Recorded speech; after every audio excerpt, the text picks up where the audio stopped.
神明在上，戏女来此地有3愿。早知裴淑仪会来这里，我就不来了。1愿家和万事兴，长辈长命百岁，平安顺累。2愿小人退散，去除晦气和霉运，坏事不进戏女身。就这些无聊的愿望吗？所谓小人，比如说谢家嫡长子谢灵痕，他奚落我性情骄纵，顽劣不堪。谁要是嫁给他，真的是命苦。直到这时候，他都没想明白我的良苦用心。3愿，戏女已满18，也该议亲了。她模样要俊美，身材要健硕，应当与我郎才女貌，家底要伤实，毕竟我花钱如流水。除了我，这世上能达到他要求的男子，打着灯笼也难找。他要洁身自好，不能纳妾，也不能有通房，一生一世都要待我好。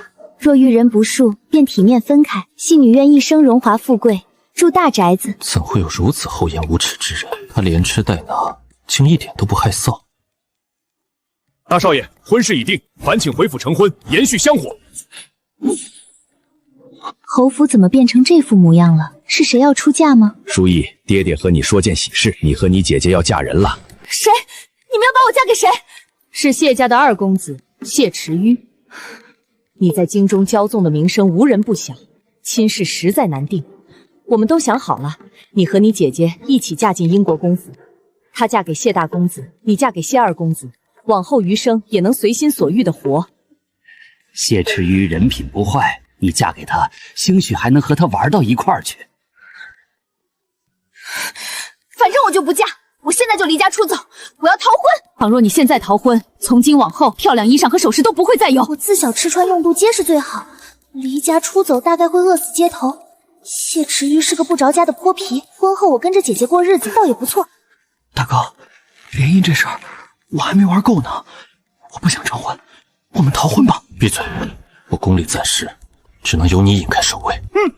我要能引得开，也不至于被抓回来。先暂时成婚，新婚夜莫要与裴家姐妹洞房，这样日后好提和离。那行，你什么时候和裴二小姐提和离？记得跟我说一声。这是谢2的手，我怎么感觉怪眼熟的？可我也没见过谢2呀。谢大公子，怎么会是你？你起开！你冷静一下，先听我说。我不听，你给我滚！那我还是先出去，让裴淑仪自己冷静一下好了。周姐，你去把老2和裴家长辈都请来。是。上面绣着凤凰图文，是母亲给姐姐准备的盖头，所以我们在破庙避雨，慌乱下拿错了盖头，以至于上错了花轿，入错了洞房。怎么办？我阿姐被送去你弟弟那儿了，她本来是要嫁给你的，但我占了她的洞房花主意。此事你不必多想，我既与你有了夫妻之实，便会妥善解决。让婢女进来，把你的发髻收拾好，一会儿随我去见长辈。姑娘，你不是要嫁谢2公子，怎么变成了英国公府世子谢大公子？说来话长，现下你和谢大公子生米煮成了熟饭，绝无可能再嫁2公子。如果他能要你做妇，一切便迎刃而解。倘若他不愿意，谢凌寒克制神稳，若是看不上我，往后我该何去何从？怎么办？我阿姐被送去你弟弟那儿了，她本来是要嫁给你的，但我占了她的洞房花主意。此事你不必多想，我既与你有了夫妻之实，便会妥善解决。让婢女进来，把你的发髻收拾好，一会儿随我去见长辈。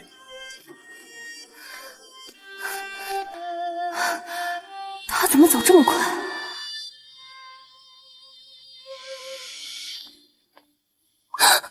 你放我下来，丫鬟们都看着呢。无妨，我抱着你去寿宁堂也不碍事。我是眼瞎了不成？见到女子退避三舍的大公子，如今却……这是被邪祟侵体了？祖母，昨日花轿出了差错，我和裴淑仪已行了周公之礼，只能和2弟交换婚事了。裴淑仪就是个骄纵的草包，怎么配得上我精彩结义的大孙子？林汉，你再仔细想想，你喜欢淑仪吗？你愿意让淑仪给你做心腹？但昨夜孙儿饮多了酒，一时糊涂，已与淑仪有了夫妻之实。唉，罢了罢了，既然你想换，那便换。少夫人，该敬茶了。祖母万福金安，请祖母用茶。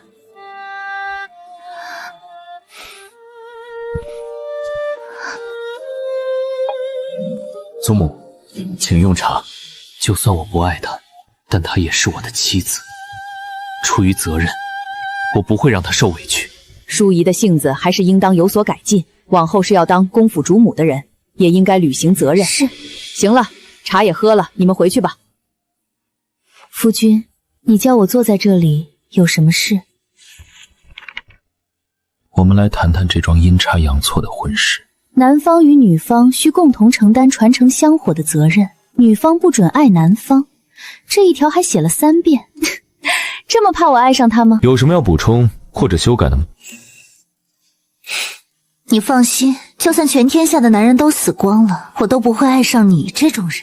你不必瞒我，我能给你谢家少夫人的名头，给你一生的荣华富贵，只希望你不要爱上我。要是有一天你爱上我这般的女子，又该如何？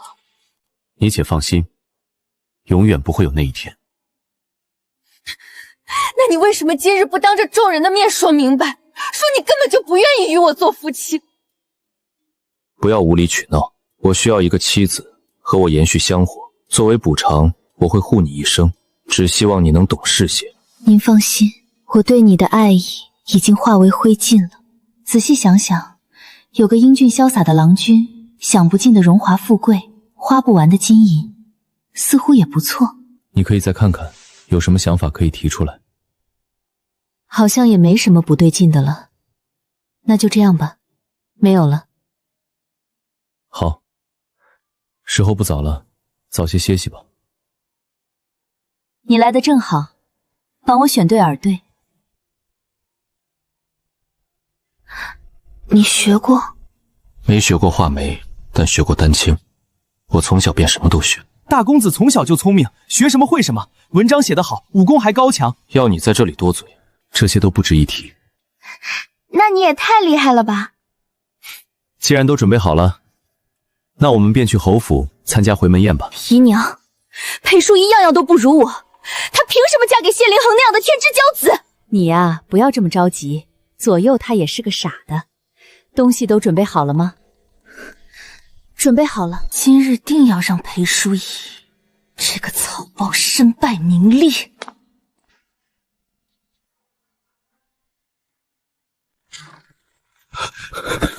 此人借着送菜的名头闯入府中，惊扰了诸位贵人，我们这便将他带下去。裴淑仪，你在冀州曾说过不嫌我家境贫寒，愿意与我私奔，现在是有了新欢忘了旧爱吗？这人疯了不成？污蔑我家嫡女，还不赶紧拉下去！姐姐，这样做会显得淑仪与那书生真有私情，也会让姑爷心有隔阂。不如让此人进来，将事情娓娓道来，也好让众人放心。夫人，吃虾。他为什么要问我想不想吃虾？是在暗示我想不想虾？如果今天不能自证清白，难道他会戳瞎我吗？裴淑仪是在半年前来到冀州，我在街头卖字，他夸我写得好，出手非常阔绰，把我写下的字画都买走了。我二人便互表心意，他上京前还说不会抛下。既然这位公子口口声声说与我有私，那便请你拿出证据。忆昔当年，淑仪初下冀州与我两情相悦，说此生非我不嫁。我的帕子怎么会出现在书生手中？我不曾弄丢过。对了，裴瑶曾向我捣药过一方手帕，是这对母女刻意算计我。我去冀州是为了避祸，哪有心思谈情说爱？你难道忘了我们曾花前月下，如今却忘恩负义，当真是薄情寡义的恶人。我还是不要站在前面，影响夫人动手了。这是要给昔日旧情人让位？谢林寒这是不乐意听淑仪解释，这可如何是好？无耻渣女！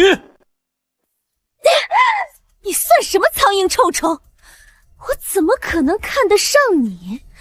不知所云的王八羔子！你们府上的这位三姑娘，说不过人便喜欢动手。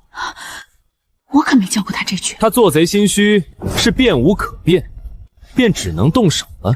从前在我眼前装的乖巧听话，转头就将我抛下，嫁给权贵。谢大人，这种水性杨花、朝三暮四的女子，你也能看得上？她今日能抛弃我，他日便能抛弃你。那怎么办啊？休了她，让她没有抛弃你的权利。我根本本就不认识你，你到底在这里胡言乱语什么？挑拨我和我夫君的关系，究竟对你有什么好处？并无好处。可正是因为并无好处，才证明我所言非虚。我夫人的脾气比较狠厉，说不过人喜欢动手，从没有乖巧听话的时候。你既然与她有私情，怎不知她脾气？我妹妹从小到大都是这个脾气，连我这个当姐姐的都得哄她。你确定认识的是我妹妹？是，我的脾气从小到大都这样。夫君，你可信我？与其去向别人解释，惹得一身糟，倒不如直断了当的问谢灵征。他是我的夫君，只要他深信我，他们的算计便会落空。我信夫人。愣着干什么？还不赶紧将这个不长眼的东西赶出侯府！我看谁敢动！今日这事还没完呢。大哥，可否将淑仪的帕子交与我查看一番？此事疑点重重，我势必要弄清楚的。先前裴瑶问我要过手帕，我给他了，当时你也在场。我觉得是柳姨娘和裴瑶故意算计我。你从哪里得来的手帕？还不如实招来！是我捡到了，才想着今日来看看能不能讨些好处。你在撒谎！人在撒谎的时候，眼睛会往右下方看。谢某办案郭时，偶尔也会用这法子来辨真伪。这人说话时一直往右下方看，是在思索如何编织谎言。我妹妹曾赠过裴瑶手帕，不如带人去搜裴瑶的屋子。若是有，那或许是我疑心错了，自会向裴瑶赔罪；若是没有，那便是裴瑶蓄意谋划要害我妹妹，我饶不了她。不行，帕子早就给书生了，要是真去搜了，那我和瑶瑶就完蛋了。老爷，瑶瑶还没出阁，乖巧又懂事，不能遭受此等欺辱啊！事到如今还有什么不明了的？便是你和裴瑶算计淑仪，心里有鬼才不让搜院。当着这么多人的面，我不偏袒，你和裴瑶各自去领30板子。30板子能打死人的，便是在军中都不曾。30板子哪里够？再禁足抄经半年，照谢大人说的办。谢某倒是忘了，这儿还有个书生。周瑾，依照律法，贪污世家嫡女该如何处置呢？情节较重的杖责，情节严重的流血。我今年还要春闱，绝对不能被判刑。谢大人，裴姑娘，小人也只是一时糊涂，才迷了心窍。督察院指挥时有论罪行刑之责，将他提回去，再留下几人帮岳父大人行刑。30板子，1板子都不能少。夫人，我带你回府。你要是能不在马车里吃东西，今晚我便允你上榻睡。我觉得我们并不合适，和离吧。你给我剥虾，是想把我弄瞎吧？我没有这么想，我给你剥虾是想要安抚你。那你不让我在马车上吃东西？没有，我是让你吃慢点，多喝点水，小心噎着。还要和离吗？不和离了。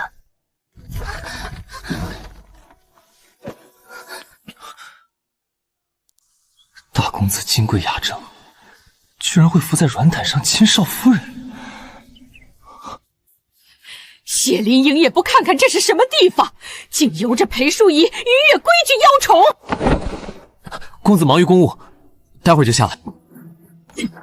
我早知裴淑仪是个不安分的狐妹子，没想到青天白日的在马车里也敢邀宠。从前大房挑不出半点毛病，没想到来了个裴淑仪，我终于找到一个能从大房那儿拿到管家权的机会了。母亲，您无非是觉得淑仪不成体统，性格不太好，只要她能改了这一身的毛病，能够担当得起大任，照样能当主母。你的意思是让人来教裴淑仪学规矩？正是。拿您的帖子去请宫里的教养嬷嬷，让淑仪学规矩，谁也不好说什么。只要谢灵天和裴淑仪因为嬷嬷吵起来，大房乱成一团，我还怕拿不到管家权吗？恰好宫里有位容嬷嬷尤为严厉，经她教过的女子无一不是优雅得体。你让庆余去请容嬷嬷来府上。是，早就听闻容嬷嬷教导有方，经嬷嬷调教过的女子都优雅得体。老身这个孙媳不太懂事，就劳烦嬷嬷多多教导了。这倒是不难，不过真是谢大人让我来教裴淑仪的，这便是他的意思。反正容嬷嬷是老夫人派人请的，就算被谢灵寒发现，这火也烧不到我身上。麻烦嬷嬷了，必要时候，用些特殊手段也可以，我们不会计较。你们放心，少夫人交给我，我定然能让她变得规矩守礼。怎么多上了2道汤？我不曾说过想喝汤。世子说昨晚累到夫人了，特意吩咐小厨房给您炖了当归生姜羊肉汤和枸杞猪肝汤。我昨晚在他书房看了许久的画本，他在看文书，确实是累到我眼睛了。奴婢都懂，夫人莫要浪费世子的苦心。谢灵恒到底是什么意思？少夫人好大的胃口！哼，谢大人不在时，单人用11碟菜肴。老身姓荣，少夫人唤我容嬷嬷即可。11碟是老夫人的固定碟数，少夫人当真是目无尊长，不知礼孝，如此做置老夫人于何地？容嬷嬷，您说我目无尊长，不知礼数，你又比我好到哪儿去？您难道没看到我正在用膳吗？是让您来教我礼仪，不是让您来打扰我用膳，真倒胃口。少夫人有所不知，用餐也讲究礼仪，老身要在用膳时方能教你。你若是要一直顶撞我，小心谢大人回来收拾你。好好好，用谢灵音来压我，不就是礼仪？我学就是了。还挺有模有样的，那我就换点其他手段。我偏不信他能样样都行。百善孝为先，用餐时需长辈先动筷，你怎么如此不懂规矩？我吃好了，嬷嬷不必再多言，这些我都懂的。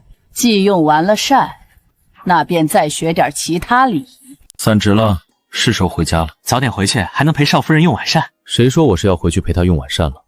属下说错话了，指不定少夫人就在门口等你呢。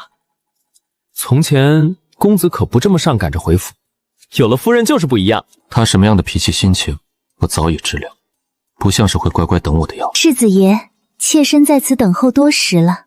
容嬷嬷教的什么破礼仪，还得接谢灵寒下旨。世子爷在外公务繁忙，多有不易，妾身想着若是能早些见到你，那该多好，便自作主张出来迎接你，还请世子爷随妾身回院用晚膳。小姑娘这是成长，但怎么穿这么松？以后不必出来迎我，外头风这么大，也不怕冷死你。公子的意思是，如今春寒绿较，您要是生病了，他会心疼。多嘴。世子爷，晚膳已经备好，请移步饭厅。妾来试试世子爷用膳。世子爷辛苦了，倘若连菜都要自己拿，妾便不算是好妻子。上职是很辛苦，但也没辛苦到无力用膳的地步。是我特意让小厨房给世子爷备下的药膳滋补汤。督察院事务繁忙，难免需要补补身子。世子爷多喝一点，你喝的越多，对你的身体越好。再喝下去，今天晚上又睡不着觉。世子爷，这些都是妾对你的心意啊。不许邀宠，你若是实在忍不住，便多喝几杯凉茶。妾愚笨至极，什么都干不好，连侍奉世子爷用膳这样的小事都做不好，总是忍不住对他心软。那可是6碗大补汤，要瘦啊！公子看不到明天的太阳了。叫他请嬷嬷来教我规矩，自个儿难受去。妾身来帮世子爷更衣，这些都是妾身应尽的职责。少夫人做得不错，无论是行止间的仪态，还是伺候主君用膳时谦卑小心的姿态，都十分得体。跟老身走吧，今日去面见老夫人。淑仪，你可得好好学习礼仪，也别怪容嬷嬷心狠，她也是为了你好。我瞧着淑仪如今的仪态挺好，只是要当主母，还得学些琴棋书画、诗词歌赋。学什么诗词？她只要不是个睁眼扯就行了。当下并未设立女子学堂，可见读书是儿郎们的事，女子本就不应该读太多书。做国公府的主母，未必要学识多深，只要会打理宅院，以夫君为一方天地，柔顺谦卑些即可。你笑什么？我在笑老夫人您迂腐古拙。便拿我姐姐和姐夫为例，姐姐得了父亲赠予的金杖，日日拿金杖让姐夫读书，便是想让他参加今年的秋闱。按照老夫人这般说辞，我姐姐不该有学识，去管姐夫的事，岂不是让母亲和父亲难堪？好一张巧舌如簧的嘴巴！把他带去书房，今天该好好教教他女则女戒了，省得再说出这种话。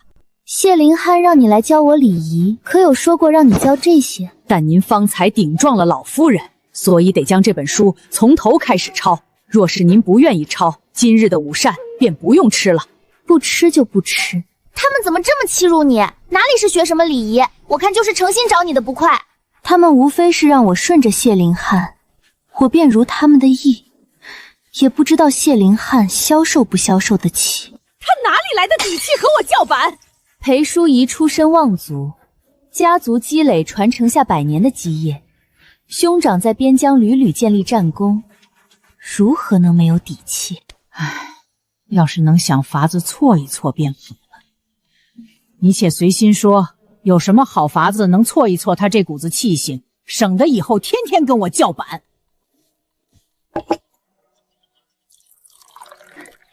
您来保管他的嫁妆。嫁妆？你怎想出这么个馊主意？要挫一挫他的气性，这便是最好的法子。只是让您保管他的嫁妆，并非挪用使用，不过是将嫁妆换个屋子摆，明目张胆地将他的嫁妆搬进来，难保不会为人所诟病。这般做有些欠妥，不如以勤俭节粮为名，将他的嫁妆封存起来，暂时搁置在您院中，等他学有所成再说也不迟。裴家爱女嫁妆准备的丰厚，厂房有2份，撺掇老夫人找借口搬走裴淑仪的嫁妆，也能让长房财力有所亏损。至于归还，那都是后话了。进了别人院里的金财，哪儿那么容易走？这箱子瞧着怪眼熟的。你们是不是在搬我的嫁妆？奴婢不知，是老夫人吩咐将香笼搬去寿宁堂。是您的嫁妆，他们在搬您的嫁妆。是我的嫁妆，他们疯了不成？怎么敢觊觎我的嫁妆？全都给我住手！你们搬的是我的嫁妆，是我的私产，没有经过我的允许，是偷窃。少夫人，学礼仪的这期间，应当节俭朴素。老夫人知道你平素花钱如流水，出于好心，才将你的嫁妆香笼封存起来，等你学好礼仪再归还你。那我去找老夫人，我想问问她一把年纪了，要我这个孙媳的嫁妆做什么？祖母，您要保管我的嫁妆，怎么不事先告知我一声？瞧你急什么？祖母觉得你性子急躁，才会好心帮你保管。我不需要这份好心，嫁妆是我的私产，您动它便是与我作对。我哪里不清楚他们在打什么算盘，无非是想找个由头先将我的嫁妆带走，久而久之变成了他们的钱财，亦或者是以嫁妆为把柄，让我乖乖听话，我岂能遂了他们的意？你的每个香楼上都贴了封条，只要你乖乖学完礼仪，做一个合格的宗塾贤良的主母，我不会为难你。祖母此举若是传扬出去，堂堂英国公府的老夫人竟贪图孙媳的嫁妆，不知京城百姓会如何议论，不知御史台会不会参国公府一本。你竟敢威胁我！孙媳不敢，孙媳只是在维护国公府的颜面。你来人，打他板子，让他晓得何为天高地厚。少夫人不过是想要回嫁妆，老夫人如此惩罚刚进门的孙媳，传出去是要被笑掉大牙的。你们这是怎么了？裴淑仪忤逆长辈，居然骂我是老钱婆，我要打他板子，让他知道后果。你是晚辈，怎么说也不能同长辈大吼大叫，置长辈的颜面于何地？你也是，不过孩子的一句玩笑之言，怎还动辄打板子？若是让林行知道您责打他夫人，少不得和你闹。长辈也要不倚老卖老，我们这些做晚辈的日子能和顺些？你还敢出言不逊？来人，先打裴淑仪几板子，看看还能不能这么嘴硬。孙媳自愿领罚，还请祖母归还我的嫁妆。母亲，淑仪入门才几日，您便要打她板子，传出去岂不是会说您苛待孙媳？依我看，不如罚跪祠堂。你说的有道理，那就罚裴淑仪去跪3个时辰的祠堂。来人，将裴淑仪押到祠堂去，不许给蒲团，就让她跪着。还请夫人好生跪着，自有丫鬟在门外监督。夫人，3个时辰已到，奴婢扶您回去。再怎么说，你也是侯府嫡女，如今也是国公府的少夫人，这些个老妇完全不将您当回事。祖母是府上的老太君，资历声望都有。二夫人为二老爷守寡多年，名声也好。容嬷嬷从宫里来，不是府上人，无人智慧评论。真是个虎狼窝，用虎狼窝来形容国公府，还挺贴切。本想着国公府人口简单，不会有那么多的阴谋算计，再者二姑娘也会嫁进来，日后能照拂一二。没想到会变成这副样子。是啊，不过这几天我懂了一个道理，人活在世上还是要靠自己。阿姐说过，遇事要有条无喜，我得想想怎么跟谢凌寒谈谈今天发生的事。好紧张，毕竟是他让嬷嬷来教我的，我要是哪句话说错，该不会惹恼他吧？好疼，别碰我！你的膝盖怎么了？周景，你去把下人全叫到院子里来，都说说这几天发生了什么事。这3天府上来了位姓荣的嬷嬷，从前是在宫里教礼仪规矩的，如今来教少夫人礼仪。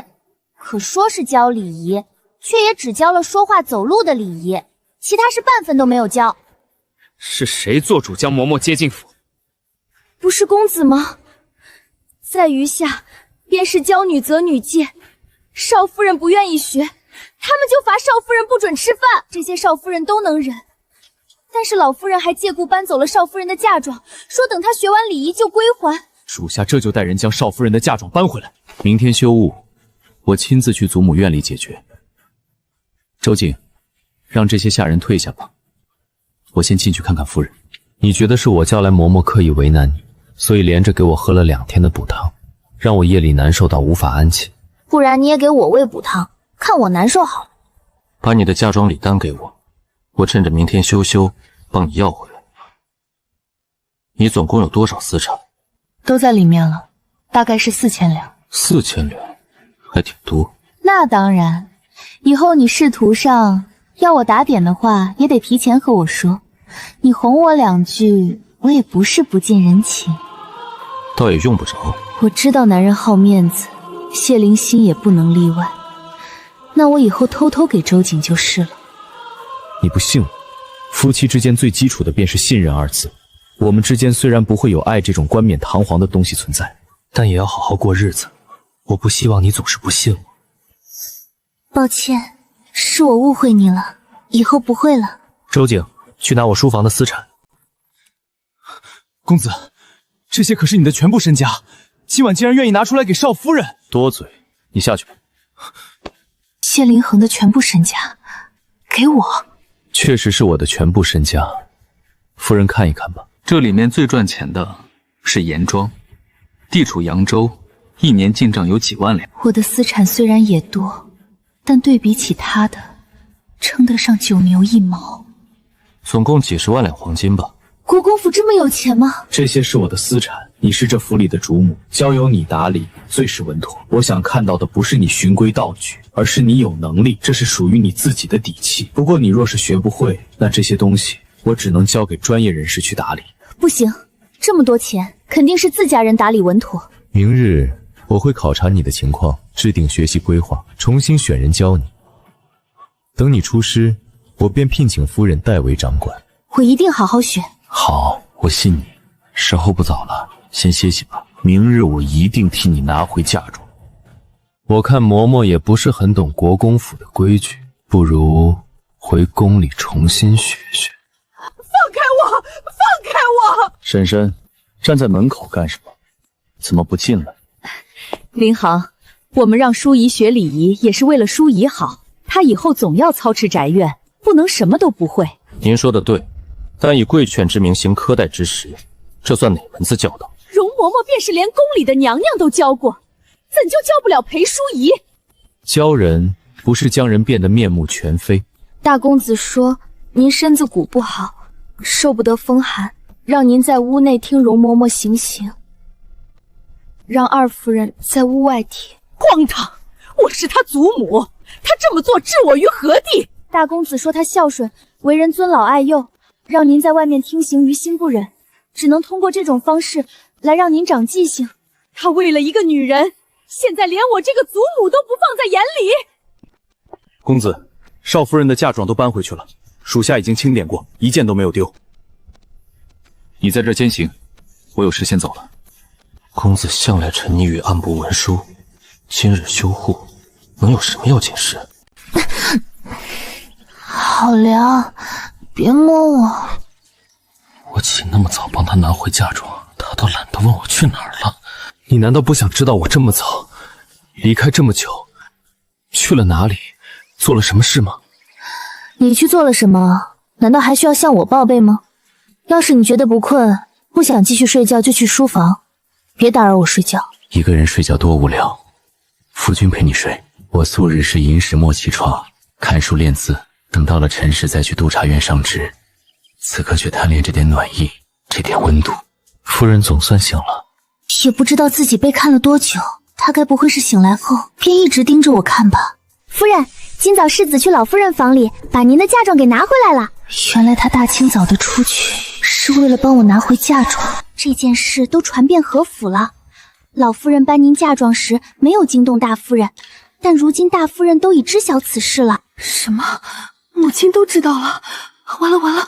从前真只是老夫人不喜欢我，恐怕如今连母亲都会对我心生厌恶。老夫人到了颐养将天年的年纪，哪怕为难你，也为难不了几年。可大夫人是你的婆母，未来还会相几十年。世子爷与老夫人是隔着一辈，在我与老夫人之间有不快时，站在我身边。可若是与大夫人交恶，以后日子要艰难许多。大夫人说，等您与大公子用完午膳，去寿宁堂一趟，他们有话与你们说。我知道了，还真是怕什么来什么。你待会儿可得好好管教一下他们，真是越来越目无尊长了。儿孙自有儿孙福，您不该插手太多。要让我不管也行，那便给谢凌寒娶一位平妻，由平妻来打理府上庶务。裴淑仪往后爱怎样便怎样，我从此不会再管。孙儿不会娶平妻。凌寒，祖母是真心为你好。裴淑仪她是什么样的人？胸无扁沫，不知礼数，日后如何能帮你打理宅院产业？我不需要平妻来管后宅事务，淑仪自幼聪慧过人，能学会打理宅院。在旁人眼中，我是老夫人所说的那般草包，粗鄙到不堪入目。可谢灵恒却对我寄予厚望，认定我聪慧过人。我才不信裴淑仪能学明白。依我看，你还是得迎娶世家贵女做平妻。我瞧相府千金张新文就不错，还几次登门。她并未登门，都被我拒之门外了。谁不知道张新文和淑仪有过节？本该是凌恒休5日，却大清早便要去管裴淑仪的事，得不到好的休息。瞅瞅他这眼下，我这是因为督察院公务繁忙，暗敌劳臣，得不到好的睡眠。事到如今，你还在维护她？她是你的夫人，与你一损俱损。她干出什么丢人的事儿？丢的是你的脸面。她的事我自会管，出了什么岔子我担着。那祖母也不为难你们，只要裴淑仪能独立操办宴会，便算是合格的。否则，你就娶个平妻回来打理内务。怎么办啊？都怪我之前只知道玩，早知道就跟着阿姐一起学点东西了。有信心吗？操办宴会是大宴会还是小宴会啊？再过几个月便是祖母的寿宴，那便操办祖母的寿宴。他竟然提出要拿我的70大寿给裴淑仪练手，那就是大宴会了。可往年寿宴都是由大嫂操办，我自然是没意见的，只要淑仪和林珠玉能好好的就行。大夫人没有厌恶我，真好。要是让裴淑仪操办我的寿宴，出了什么岔子，我往后在京城要抬不起头了，这可不行。多谢祖母成全。谢谢祖母愿意让孙媳操办您的寿宴，孙媳定不会辜负您。放肆！夫人，祖母被我们的孝心感动了，太高兴了。那我们先走吧，不叨扰祖母。这么多年，我没有机会触碰到国公府的权力，凭什么裴淑仪刚嫁进来就能得到？等着吧，我不会让你过得那么顺利。这是我为你请的老师，你需要每日按我的规划来跟老师好好学习。好，我一定认真学。故不积其步，无以至千里。略有精进。淑仪，夜深了，喝口茶润润喉。这是我准备的题目，我会在这儿看着你答，别想着徇私作弊。我才不会徇私作弊呢。不错，你学这些东西很快，很聪明。真好看，在哪里买的？我从没在市面上看到过玉算盘。公子派工匠定制而成，独一无二的算盘才能配得上少夫人。很贵吗？不贵，你明日便可独自去铺子庄子看看账目了。明日就我一个人去吗？我真的可以做到独自看账目吗？不必害怕，我信你可以做到。我会暗中派人盯着他，不会出问题。普通装花缎一匹13两，你这却计14两。大花楼木屐仅需2人协作，你怎么写3人？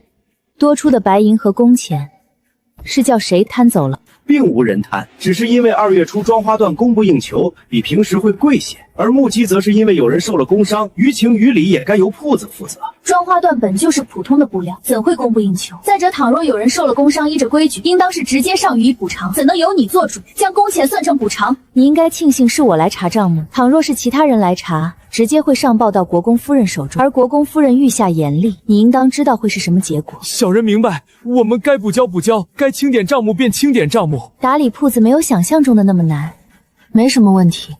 刚才账目上只有10几两银子对不上，以后不许再犯这种错误了。是，以后绝不再犯。哪个不长眼的，敢和相府千金抢车道？谁又敢拦谢家少夫人的车马？劳烦张姑娘侧开，让我先过去。还真是冤家路窄，之前她在宴会上骂我是草包，我才拔了她的珠花，大吵了一架。回京这么久，都差点把她忘了，没想到今日竟在路上遇见了。不让！去冀州半年，竟还不懂礼数，不如顺水推舟，请他赴你的生辰宴。他若出了大酒，还怕没机会报复？哼，你说的对，我只要裴淑仪难看，否则难解心头之恨。我明日过生辰，你敢不敢来？我们素来不对付，他怎会邀请我去生辰宴？你不敢来，你过生辰，我当然是要去的，见证你老了1岁。旁人都说我长大1岁祝福我，而裴淑仪却说我老了1岁，故意在我心上戳的刀子。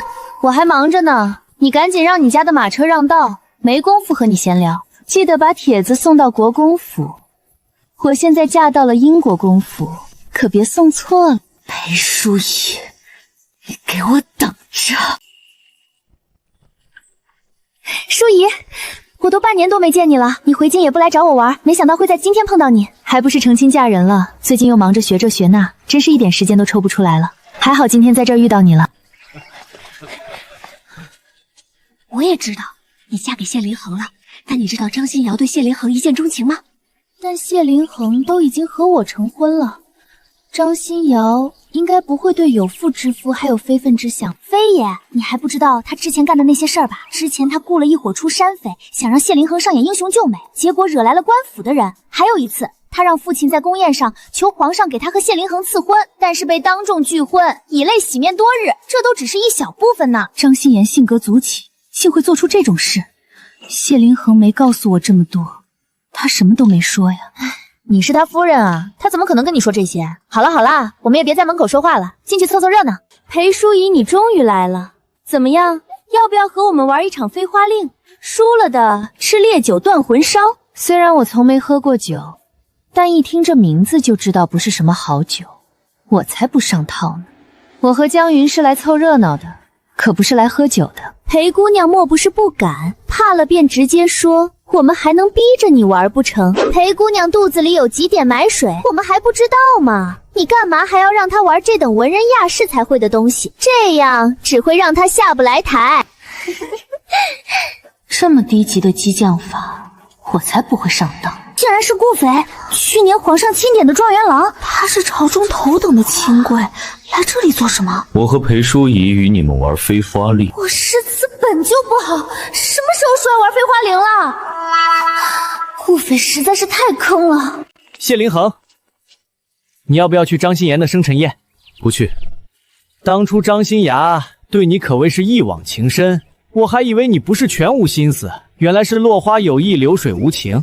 先前是给丞相几分薄面，加之我未曾婚配，才没有动手。而今我已然婚配，你再这般说，便是将我的妻子视若无睹。好了好了，我不说了，你不去就不去，我自个儿去。听安慰说，夫人今天会去生辰宴，我有点担心她。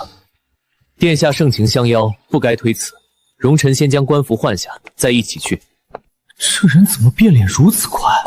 第一个字是雪。北风吹雁，雪纷纷。相爷喊姑娘去宴厅，没法在这里陪你们继续玩了。既是丞相大人找心妍有事，想必是要紧事，这游戏便就此结束。后院还设了投壶，我们去玩投壶。我最喜欢玩的就是投壶了，但我怎么觉得怪怪的？感觉顾斐好像知道我喜欢玩投壶。在下只是觉得与姑娘玩飞花令趣味相投，才想着再玩一局投壶。投壶的地方有许多人在。江云，你是想玩投壶吗？那我们去玩吧。我们去那里。裴姑娘目光如此热忱，不想去玩两场吗？已婚妇人在大庭广众之下与男子比试投壶，并不妥当。我虽然不聪明，但也不傻。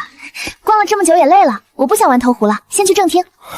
顾大人，好雅兴，想要玩投壶是吗？谢大人，小孩子的把戏有什么意思？早听闻谢大人能文善武，随便出手便叫人望尘莫及。今日张心妍过生辰，大人也是来给他贺喜的吗？某只是听说夫人在此处，特意来找夫人。成婚了也未必就会走完余生，顾大人也需要记着，你当唤他一声谢夫人。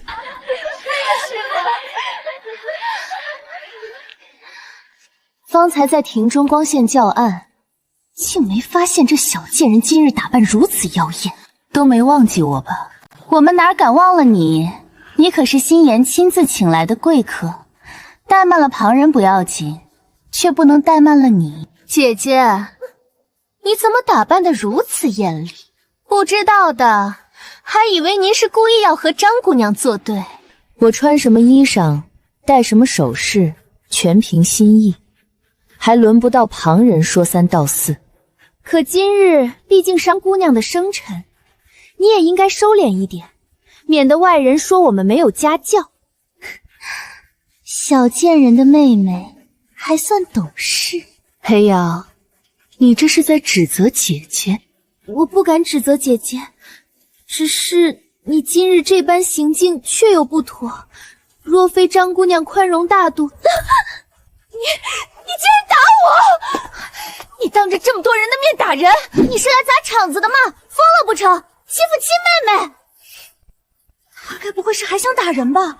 裴淑仪向来目中无人，便是张心妍都叫她扯过珠花，如今众目睽睽之下还动手打裴瑶，想再打人也未可知。今日设宴的张姑娘未曾说我穿衣打扮有何不妥，反倒是我妹妹她张口闭口胡言乱语，我也是万般无奈，只能勉为其难的出手教训她，让诸位见笑了。还不赶紧将裴瑶带下去！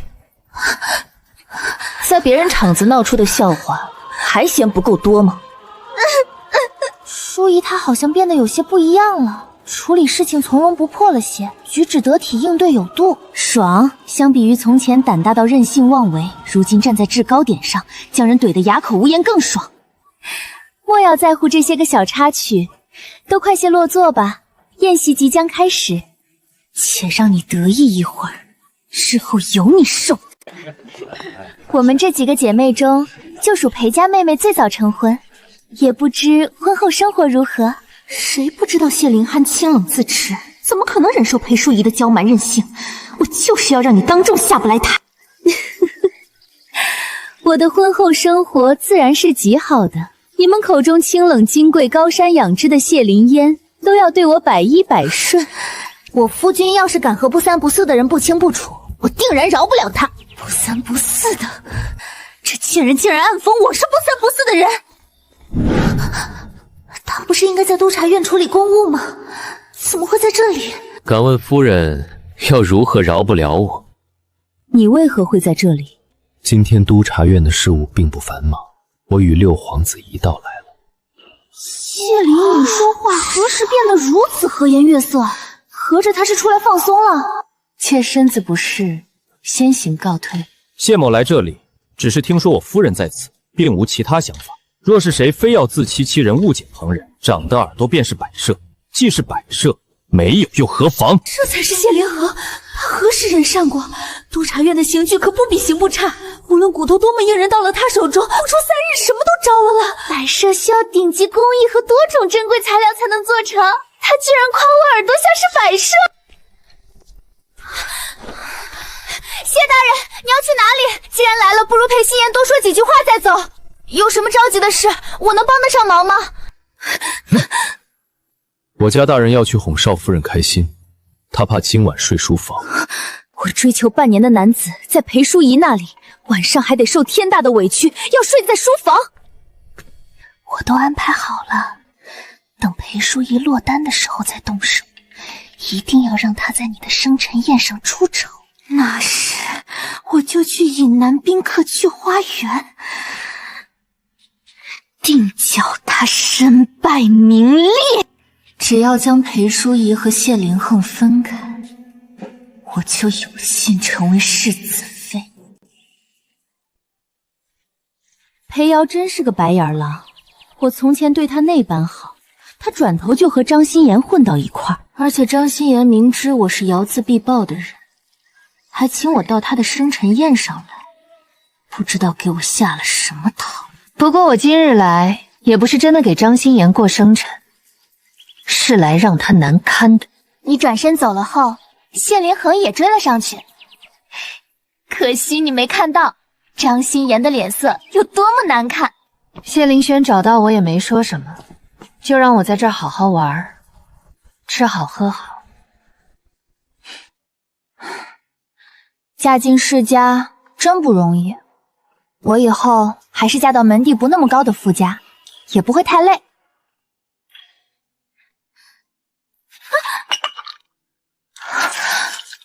奴婢失手打翻了茶盏，让姑娘一拳淋湿了，这便带姑娘下去更换衣裳。淑仪，那我先去换身衣服，你别瞎跑啊。我不会瞎跑的，我就去那边的小花园等你。好，我一会儿就来找你。大公子，夫人离席，身边的江姑娘被人支走了，现在一个人带着，情况可能不对。我亲自去看看。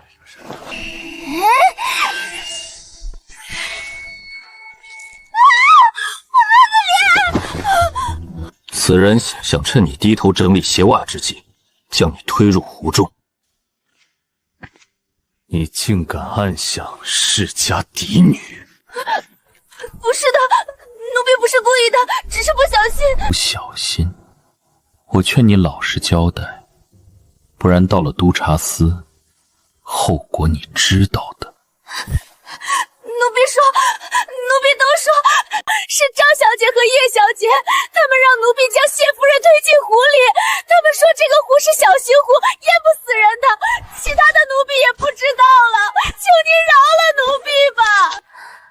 果然是张心妍和叶若，他们与我有过节，想使手段叫我难堪。没想到湖对面还能有人过来，更没想到谢凌勋给我穿鞋袜会被人撞见，还好我的鞋袜早就穿好了。本该由丫鬟将裴淑仪推进湖中，我带着宾客们撞见她浑身湿透，百口莫辩。这裴淑仪到底用了什么手段，竟勾得谢灵亨亲自替她整理鞋袜？丞相大人，谢大人命我给你传话，张姑娘邀请少夫人参与生辰宴，却在暗处指使丫鬟将少夫人推入湖中，心肠百毒很辣。您要是不会教女儿，烦请将张姑娘送到督察院，我家公子有的是办法帮您教。哼！跪下！张心妍，你好大的胆，竟然公然暗算谢夫人！你是不知道那谢凌寒做事有多狠，你做也就罢了，居然还被抓到了把柄。我怎么有你这么个愚蠢的女儿？你还是趁早嫁出去吧。我不嫁，我宁愿削了头发上山当姑子，我也不要嫁给别人。痴呆，你愚昧，他都已经成婚了。成了婚也能和离夕妻，而且他们这桩婚是阴差阳错来的，过阵子定会和离。等到那时候，我再给他当正妻。虽然谢灵俊出身的英国公府是名门望族，但相府也根基雄厚，而心妍对他的情谊深厚，或许真的能打动他呢。爹爹，我们什么都不用做，等着收渔翁之利就行了。那张心妍真过分，我就知道他邀请我去生辰宴是没安好心。那你怎么还去？不去显得我怕了他一样，我才不怕他呢。而且你现在可是我夫君。明日我还得去采买祖母寿宴需要用的物品，不跟你乱来。雨势渐大，先回府吧，改日再出来置办。怎么回事？车轴松了，雨太大危险，少夫人先去避雨，我回府换车。你不是少夫人的车夫吗？这么着急要去哪儿？我驾车跟着少夫人去买些过寿宴要用的东西，半道上马车坏了，我回来再赶一辆车去接少夫人。你先回去吧，周景，改道去接少夫人。裴姑娘，你怎么在这里？我刚散职，正打算回家去，不料路上下起了大雨，便想着来廊下避一避雨，等雨势小些再回去。我是出来买东西，走在路上马车坏了，只能先在这里躲着。早知道今天会下这么大的雨，真应该明天再出来买。我非常欣赏姑娘的性情，与姑娘一见如故。听闻姑娘成婚不久，这是我给你送的新婚礼物。我成婚都是1个多月前的事情了，你怎么还给我送新婚礼物？我是不能收的。顾粉散职回家，怎么会随身携带给我的新婚赠礼？这雨瞧着势头不会小，反而愈来越大了。顾公子家住何方？不用了，男女授受不亲，处在同一车厢之中，与姑娘名声有往，能借我一柄油纸伞即可。若是车夫拿了油纸伞，我直接送给你，不用归还。裴姑娘，你没事吧？没事没事，就是刚刚不小心差点摔倒，要是真的摔下去，估计不好受。他怎么会出现在这里？把伞拿上。你怎么来这里了？怎么，我不能来？我可没说，莫冤枉我。我有没有跟你说过，那日跟踪你的人还没查到，让你待在府上不要乱跑？可我是出来买祖母寿宴要用的东西，而且昨夜也告诉你了呀。你让下人去买就好了，何必要亲自跑一趟？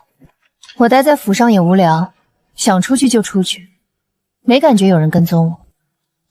有没有可能是顾匪跟踪你？不可能。怎么不可能？他分明是跟踪你，才能和你一起避雨。我和他只是寻常偶遇，如果真的是他跟踪我，那他应该像是躲在暗处的阴冷毒蛇，不敢出现在我面前才对。偶遇？就是正常的偶遇而已，你不要想太多。你嫌我多问？说话，裴淑仪。不是你想的那样子，我和他清清白白。他方才还说要给我们新婚礼，我都没有接，直接拒绝了。你还想接？我没有想接，你不要污蔑我。你不接他的礼，比接他的礼还厉害。他眼睛都快粘在你身上了，以后再见到他就躲远点。你个刻薄老男人，少管我！他竟然嫌我老，我不过25岁，便做到了如今的位置。谁见了我都会夸一句年纪轻轻前途有亮，怎在他眼里就成老男人了？少夫人，你和世子闹矛盾了？不是什么大问题，我该咋样还得咋样。奴婢瞧见方才在饭厅，少夫人没怎么用膳，现在就去吩咐小厨房给少夫人做只8宝葫芦鸭。好呀好呀，再来点牛肚，我最喜欢喝牛肚了。这些男人半点都比不上秋女。谢凌轩和张心妍那些纠葛，我都不曾生气，他却因为我和顾斐避雨而生气。该不会是在乎我，喜欢上我了吧？怎么可能呢？应该是他生气我违反了合约吧。可我又没有背叛他，真难懂。公子，刚刚我去了厨房，厨房说最后一只鸭子被少夫人那边做成八宝葫芦鸭了。您看看，要不吃点别的？我不乐意吃其他的，只想吃鸭子。你去将他吃剩的葫芦鸭拿来给我。我家公子洁癖严重，竟然主动要吃少夫人的剩饭。你别说是我要吃。书房的软榻何时变得这么硬？也不知道裴淑仪现在睡了没有。我想她做甚？对，是因为我们有合约，要传承香火。不行，我现在就去找她。裴淑仪啊，裴淑仪，你怎么总有本事让我惦记着你？真想把你关起来，让你只能看到我。谢灵恒，你又要干什么？往里挪挪。你不是要睡书房吗？回来干嘛？我们可是有合约的，夫人莫不是想违约？睡吧。这是向我发出和好的信号吗？我本来也不想和他冷战的，和好就和好吧。少夫人在哪？少夫人平时白日在如意轩学习，往常会在用晚膳前回来。现在兴许是还没学完，在如意轩待着呢。她如此用功，大抵是不愿叫我为难，亦不希望我娶平妻。也罢，我先低头也无妨。你们走慢一点呀，我都抓不到人了。让我猜一猜你是谁？夫人，夫君，你怎么在这里？我来看看你学得如何。没想到你们在这里玩闹。公子早早忙完督察院的事就回府，哪成想少夫人不在，听说少夫人在如意轩，便赶来这里。祖母和母亲院中一等大丫鬟的月例是多少？1两白银。内宅人员调度包括哪些？包括内宅仆役的任免、调度、奖惩，还有妾室通房的日常待遇。居然都搭上来了，他以后能走得更远，能办成更多事，这也就意味着他往后不再需要我。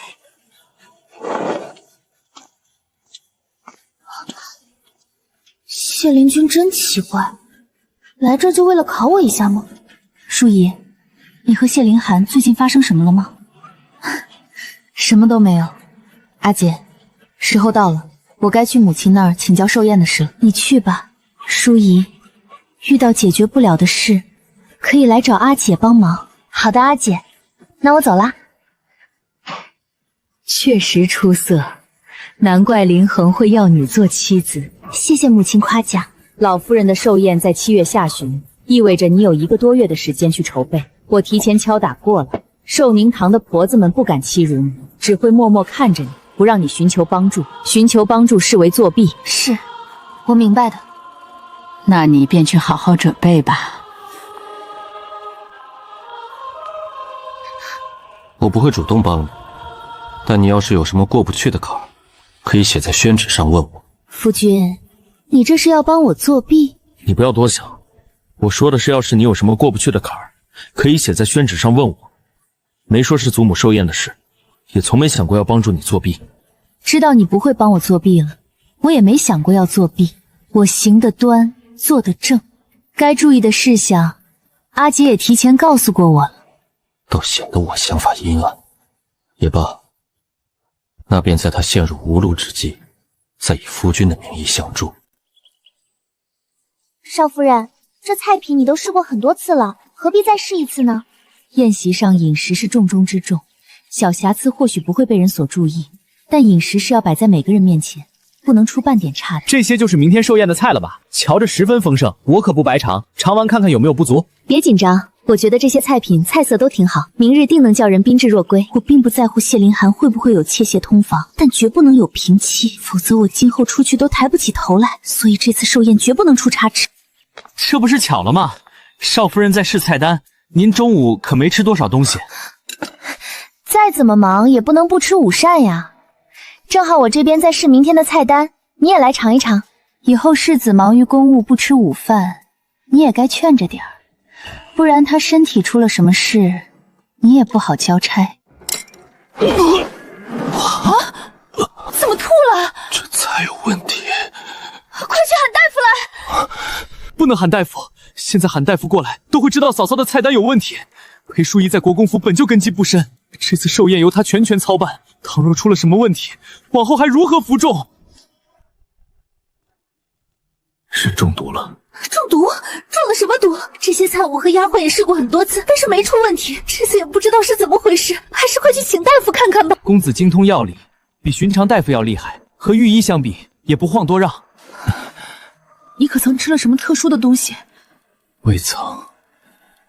我来云鹤居前没吃别的东西，只可能是在这里中的毒。将菜单拿给我。单从菜单上看，这些菜品都没什么问题，也不包含相克之物。那怎么会中毒呢？可有清心三物？有的。那就是了。方才的菜单中有蜜煎，而生葱与蜜相合，同时食用会导致腹痛不止，白开水可以稀释缓解。抱歉，是我疏忽了，没注意到这一点。还好有你在，不然还不知道会出什么样的乱子。你近些日子也是太忙了，承办寿宴本就不容易，别责怪自己了。迟一他也并无大碍。什么叫我并无大碍？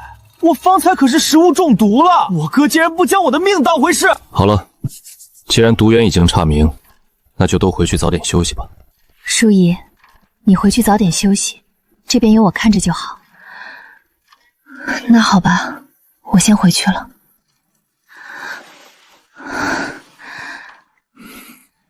怎么还不睡？我还是有点慌。你说明日寿宴会顺利吗？会顺利的，快睡吧。明日我会帮你一起盯着的。好，我信你。让你找的人你都找好了吗？夫人，都找好了，绝对没有问题。我倒要看看裴淑仪那个草包能办成什么事。我渴求半生都拿不到的管家权，凭什么裴淑仪一个刚嫁进来的心腹，轻易一举的就到手了？等着瞧吧。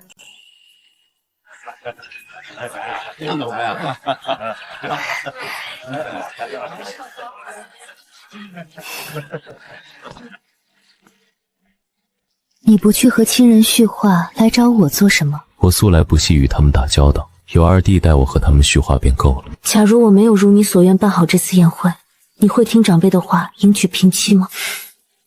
你猜？我猜你会。我之前听兄长说，家中父母曾经恩爱非常，后来父亲有了柳姨娘，便颇为宠爱柳姨娘，屡屡忽视母亲。男人都一个德行。究竟是娶一个端庄的女子呢，还是娶一个倾城的美人呢？反正我不允许你娶平妻。如果你真的想娶平妻，寿宴结束，我们就一别两宽。一山不容二虎，我如何能娶两个妻子？哪怕你没有办好这次宴会，我也不会娶平妻。快些办，这些可都是咱们华庆团的最拿手的表演必备的物品。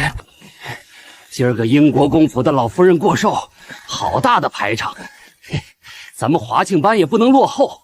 先别搬箱子了，都停下。这是要干什么？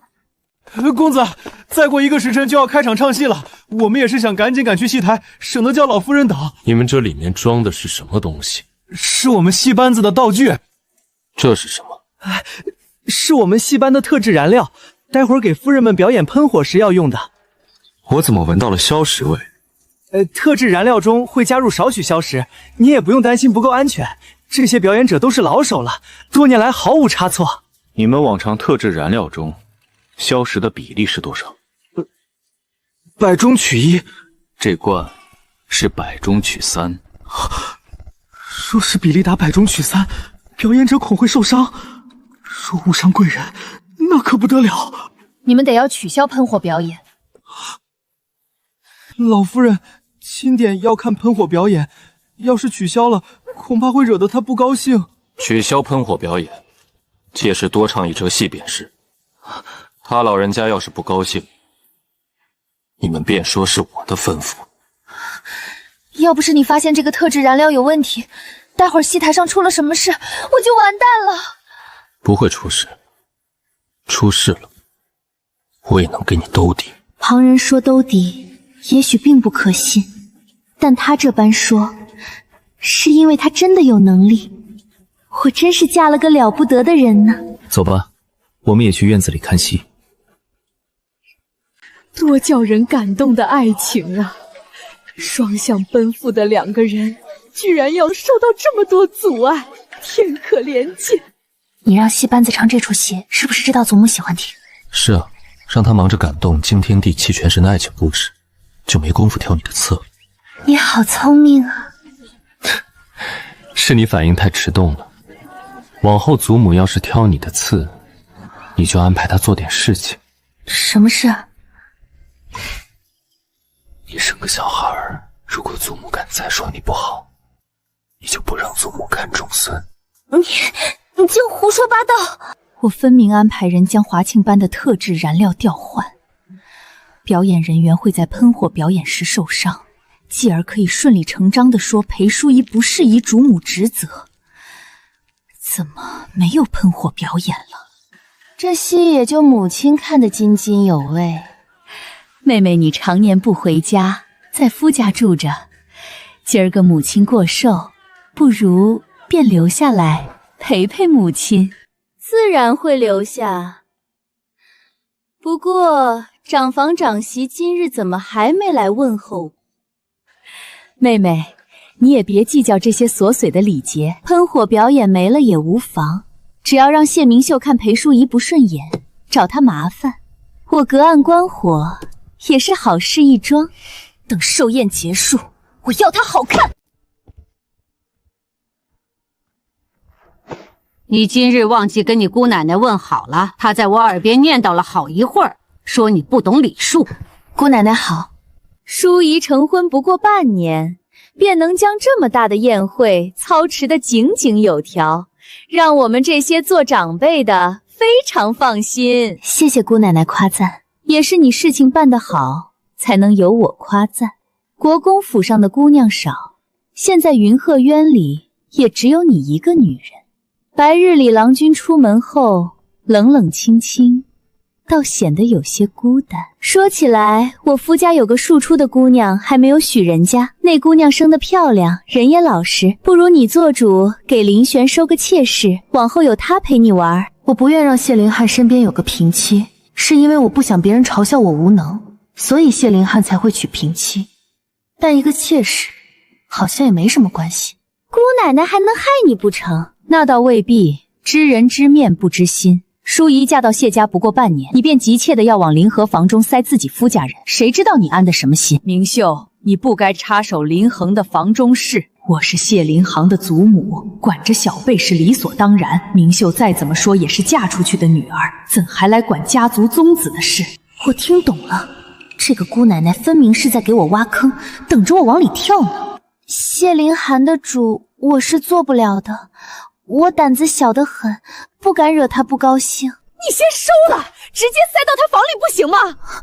男人都是嘴上说着不要，你真给他收个妾，他指不定心底多高兴呢。淑仪，你是林寒的夫人，他后院的事都该由你来决定，收不收妾的问题也该由你自行决断。反正这裴淑仪是个草包，耳根子又软，怂恿几句肯定就答应了。我已经迫不及待地想看到谢林跟后院起火的场景了。我自行决断的话，那就是不要。毕竟我还没有子嗣，要是院中多了个妾室，于我而言毫无利处。原以为裴淑仪是个傻的，会被哄骗着收下妾室，没想到拒绝得如此干脆利索。也好，妾室的事待日后再说也不迟。气死我了，怎么2次算计全落空了？不行，我得再想想办法。我有件急事尚未完成，先告辞了。少夫人，你要这些香干什么？没什么用，就是买来玩。我先回屋了。怪不得我说每次都感觉时间格外的久，原来是谢凌轩准备的香，烧得比平常的香更慢。他甚至懒得将香藏在其他地方，就这么明晃晃地放在我眼皮底下。他难道觉得我发现不了事情的真相吗？还是说他觉得我智商看冤，不会识破这香有问题？给我等着，有他好果子吃！又有谁惹到了？该不会是长辈说他坏话，他就回来给我脸色瞧？上次我说过，你若能完成祖母寿宴，我便将私产交由你打理。你真放心让我管这么多钱？有什么不放心的？你承办这次寿宴非常出色，或许在旁人眼中也只是及格水准，但在我眼中是满分。从成婚到现在，所有人都觉得我不配当他的妻子，可谢凌亨似乎从没数落过我，也从未嫌弃过我。算了，看在真金白银的份上，今晚就放他一马，先不提香的事了。少夫人，老夫人让您和大公子明日用过午饭后过去一趟，说有要事相商。这是做甚？我宴会不是办得很好吗？怎么又要找我？知道了，你先下去吧。你说祖母找我们有什么事啊？不管是什么事，你都不用担心，有我在。时候不早了，今日就先睡吧。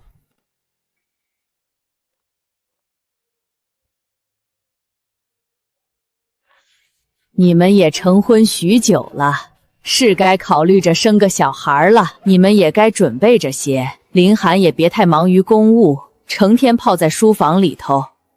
但愿我的重孙千万别遗传你的智商。您重孙还没着落呢，什么叫别遗传我的智商？这种事谁都说不好。我看父亲就没遗传祖母您的爱管闲事，倒是与祖父沉稳的性格如出一辙。母亲，您就别管邻居院子里的事儿了，他们还年轻，有主意。我说这么多，还不是为了府上好吗？淑仪以后要学的东西还多着呢，万不能仗着有邻君撑腰，便无法无天。又怎么了？祖母，是孙儿不小心打翻了茶盏。别说我不喜这个孙媳，你看他毛手毛脚的，连个茶盏都端不好，他哪里有谢家主母的样子？偏偏你还宝贝的紧。够了！没有谁天生下来就是当家主母，淑仪从小没有学过这些，能做到这一步已经很不错了。只是打翻一个茶盏而已，还不至于您在这里指桑骂槐。夫妻一体，他犯了什么错，便是我的不是。往后您要说，便直接说我。您要是再这么老糊涂，以后我和淑仪的孩子绝不会给你瞧。老夫人过几天要去昭明寺祈福，府上的2位夫人都会去。寿宁堂那边遣人来问你要不要跟着去。我能不去？我要是不去，又得被老夫人揪住错处，到时候免不了一顿奚落。自然是能的，老夫人不知怎的，忽然对你格外开恩，说你想去就跟着去，不想去就算了。老夫人的态度怎么忽然就变了？往常天天说我不好，如今不光字里行间夸赞我，晌午还遣人送来珍贵财宝。你去回寿宁堂那边，我自然要跟着去昭明寺。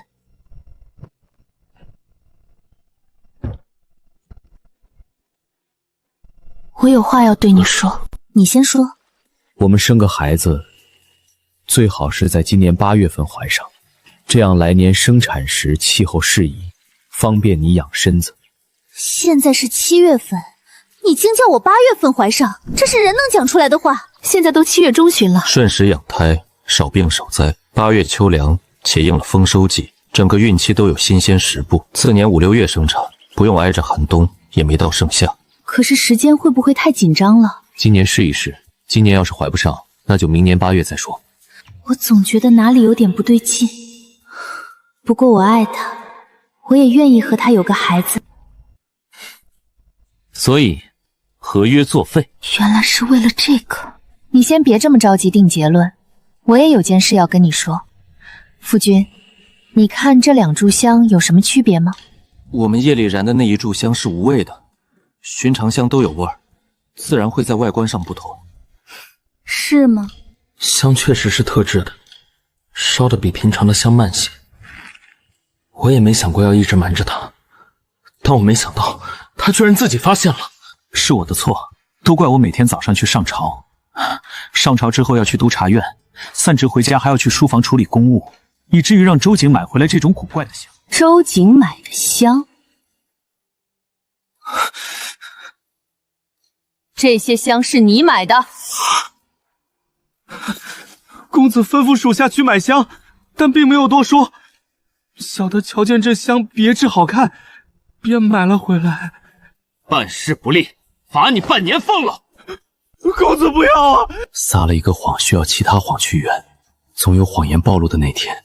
少夫人若是负气离开，不肯给公子解释的机会，公子又该如何？怪我？不能怪你，你也不知道这件事。只要你不怪我就行了。我当然不会怪你了。那我们的合约就作废吧。你要是觉得累了，可以说停下。说停下，你就会停下吗？当然。起来，我们去晨练。晨练完扎马步。我不要去。我也是为了你着想，你身体太弱了。我听人说你小时候经常生病，肯定是操练太少所致。夫人生产是鬼门关。裴淑仪，你要是再不起来，我可就要帮你起床了。你不会想我亲自动手的。我们究竟要跑多少圈？绕着院子跑30圈，最后半圈跟上。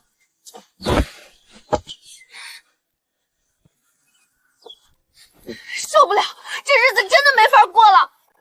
怎么了？你知道他最近让我干什么吗？什么？他把我当成军中的士兵，整日让我晨练扎马步。他休务的时候陪着我锻炼，不休务的时候安排了婢女陪我，说是陪伴，其实是监督，我都不能偷懒。谢灵和未免也太不怜香惜玉了。而且他说要努力让我这个月怀孕。那你有喜了吗？没有。要不你们和离吧。谢凌轩性情冷淡，为人更是强势，鲜少去考虑旁人的感受，哪怕这个人是同床共枕的妻子。和离？他以及他的家中总是在试图改变你，让你去符合他们心中理想的模样，可改变之后的人还是你吗？湘云，我不想和离。你是舍不得你姐姐，还是舍不得谢灵恒？你爱上谢灵亨啦？你呀你，爱上自己的夫君又不是什么难以启齿的事，和他说开不就行了？不能说开，我们之间有合约的，若我爱上他，那我们就要和离了。不行，我要断情绝爱，放下这段情窦初开的懵懂感情，以后做个无忧无虑的当家主母。他做事的出发点是好的，但对你造成了困扰。我们不聊他了，干杯！大公子，今日少夫人去江云那儿了，这天色也不早了，您看，去备马车，我亲自去接。是。我初见谢灵恒的时候，就觉得这个人可讨厌了。倒是一点都没变。讨厌什么？讨厌谢灵恒。谢灵莹是你的什么？是我的东家。你和我东家长得好像。东家。韩夫君。夫君。头好疼，我是怎么回来的？昨天晚上我是怎么回来的？昨天大公子散职的早，回府的时间也早，听说你在江府，就去找你，又把你抱回来。我应该没说什么奇怪的话吧？没说什么，只是夫人昨天挂在公子身上，像个想爬树的猫，还要姑爷扶着你从府门口回屋。奴婢给夫人梳妆，今日就是去昭明寺的日子了。唉，去拜拜也好。户部的事处理得如何了？已经到收尾阶段，只是有个叫刘仓的，属下们去抓他时，人已经不见，家中妻儿皆不知道去向。属下今日查到此人正藏匿在昭明寺中。你说他藏匿在哪里？昭明寺。备马，立刻去抓人。多带几个人，换身常服再来昭明寺，不要打草惊蛇。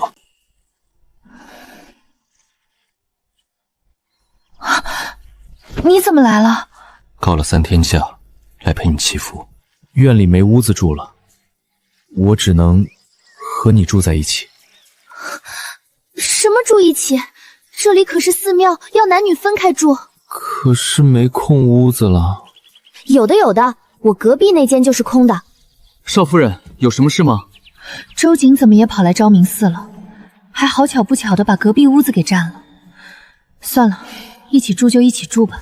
没事儿，我就是过来看看。怎么，和我住委屈你了？哪有？我是觉得你要跟我住在这里，是委屈你了。这3天要委屈你打地铺了。寺里的规矩是男女要分舍，但屋子不够也没办法，总不能睡在一张床上。你口口声声都是规矩，才听了一早上的经文，你就想当寺里的方丈了？我没有。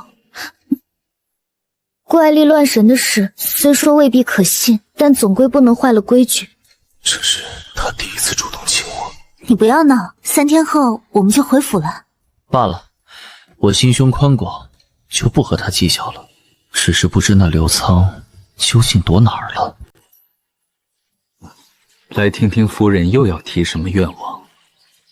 上次许的关于未来郎君的愿望，从某种程度上说，算是实现了。这回来呢，愿望不多，只有一个，我想要个孩子。他想要孩子，怎么不来求我？男孩女孩都可以，最好是遗传我的美貌，遗传谢灵轩的智商和体魄。人人都说我笨，其实我一点都不笨，不想让孩子遗传我的智商，也只是因为我夫君他通晓古今，精才绝业，多智近妖，相比之下，我就显得没那么智慧喽。也罢，这个愿望也只有我能实现了。谁在这里偷听我许愿？这个谢灵恒，堂堂督察院指挥使，竟然干这种天墙角的事儿！你跟着长辈去祈福，如此快便回来了？装，继续装！我的帕子怎么在你手里？你问我，我倒想问问你，你的帕子怎么会落在荒谬的净室里？兴许是白日里路过时留下的。你老实说，是不是你躲在里头偷听？夫人这么想知道？我路过的时候，听到夫人说想要。够了，你不许说了。夫人说觉得我好，说我是你的理想郎君，还说想要孩子，但为何不来求我？谢灵君这个厚脸皮的，真是不害臊。别动，敢喊就要了你的命！别看了，没人会来。老子蹲了你3天，就等着抓你当人质。你是谢灵恒的夫人吗？我不认识谢灵恒。你当我傻呀？老子在户部混了这么多年，京城里那些达官贵人的家眷，老子都认得。失策了。谢灵轩那个混账东西，查户部就算了，把老子逼到了绝路。老子今天就要让他知道，什么叫做疼！老实待着，等会儿老子拿你换银子换马车。你要是敢耍花样，可没你好果子吃。哼！这好像有个钉子，也许可以借此把绳子磨断。好疼，但我不想成为谢灵间的累赘，让他受人胁迫。我要自救。公子，少夫人她不见了。你说什么？少夫人从房里跑出去后，1个时辰都没回来，属下派人四处找也没有找到。加派人手，全寺搜捕。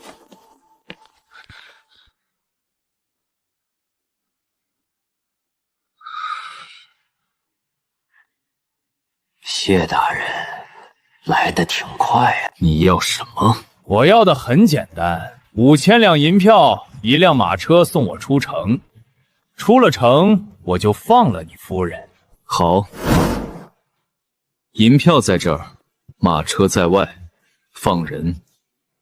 谢大人，你以为我是3岁小孩？我怎么可能放人？我现在放人，你转头就能把我抓回去。让你夫人跟我走，等出去后，我自然会放他。亡命之徒的话断然不可信，以刘仓对我的憎恨，哪里会放过我的妻子？那我现在就让他死在你面前！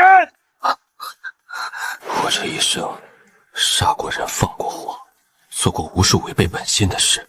我以为自己早就没有了软肋，没有了恐惧，可此刻看着那把刀对准裴淑仪，我浑身血液都凉了。让他跟你走。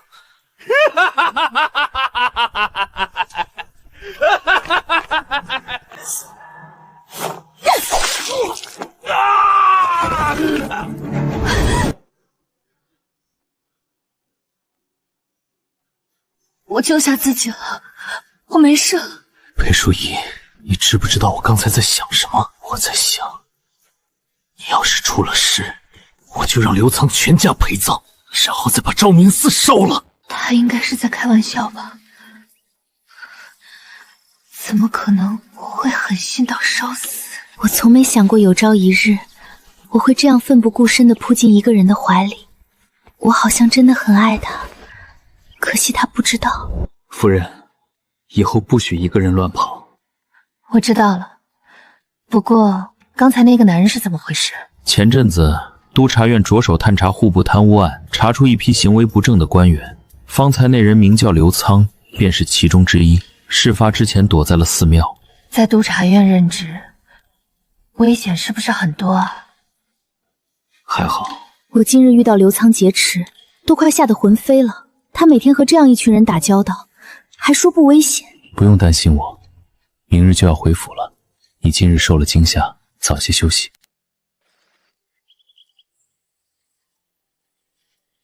林汉，听说昭明寺有棵姻缘树，一会儿就要回府了，你带淑仪去逛逛吧。好。公子夫人，你们既得了祈福带，在此处拿毛笔写上心愿挂上去。你打算写什么？不告诉你。哼，那我也不告诉你。我心悦你，所以才会带你来姻缘树。我也心悦你。谢灵恒该不是喜欢我，但是碍于面子不好意思开口，所以才这么迂回的表达。我从前做了许多错事，以至于叫你对我寒了心，但我保证，从今往后不会再叫你受半分委屈。从前我也有诸多不对，往后恩爱两不疑。愿他余生顺累，安乐无忧。你写了什么？神神秘秘的，还不叫我知道？等哪一天你不要我了，我再带你来姻缘树看我写的心愿。他应该也喜欢我，我就知道我人见人爱，花见花开，魅力无限。发什么呆？就是觉得挺好看的。你不许偷看啊！记在一起，省地方。这人绝对喜欢我，明明就是故意耍小心思，偏要嘴硬说省地方。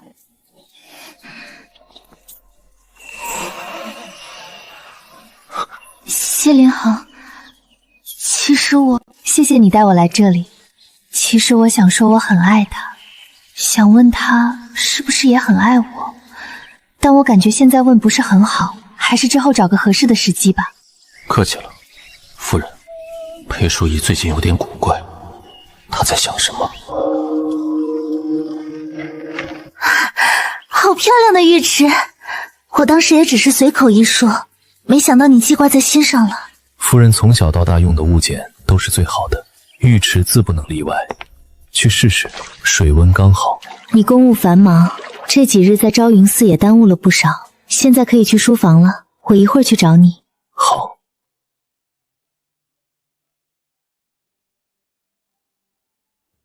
夫君，你怎么了？感觉你今天有点不对劲。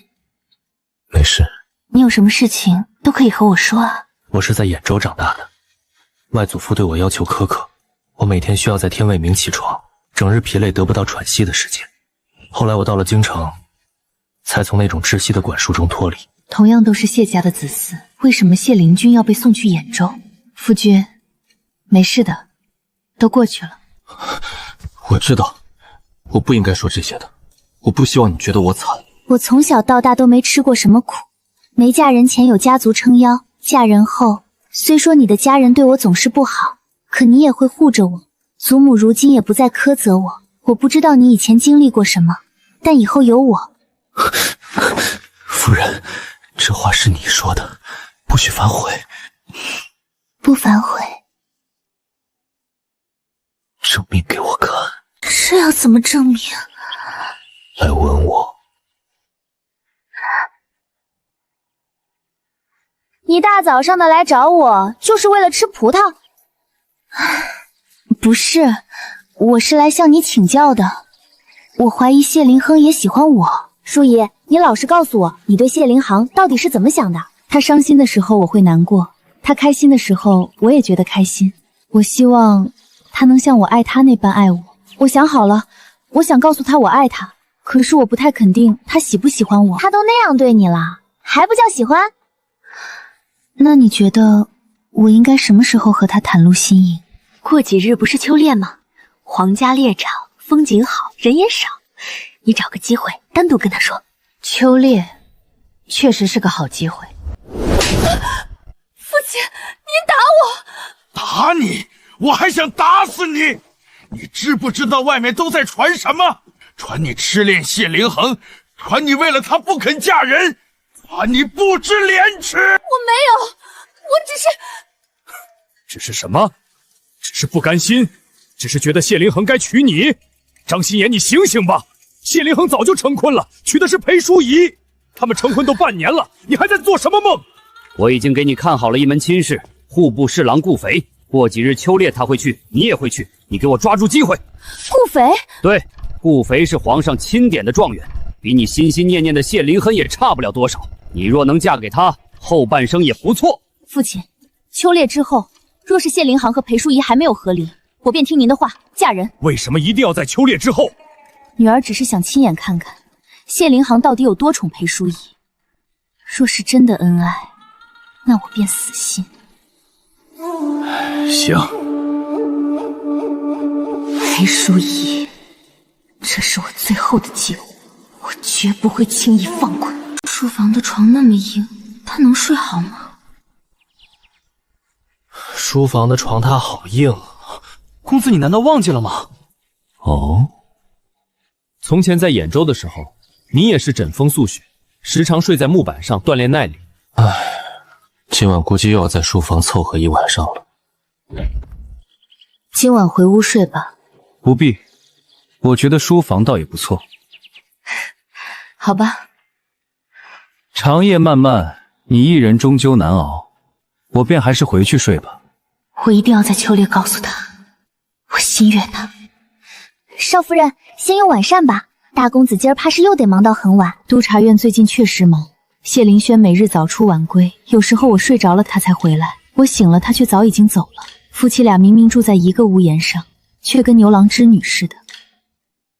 秋猎的事，你跟大公子说了吗？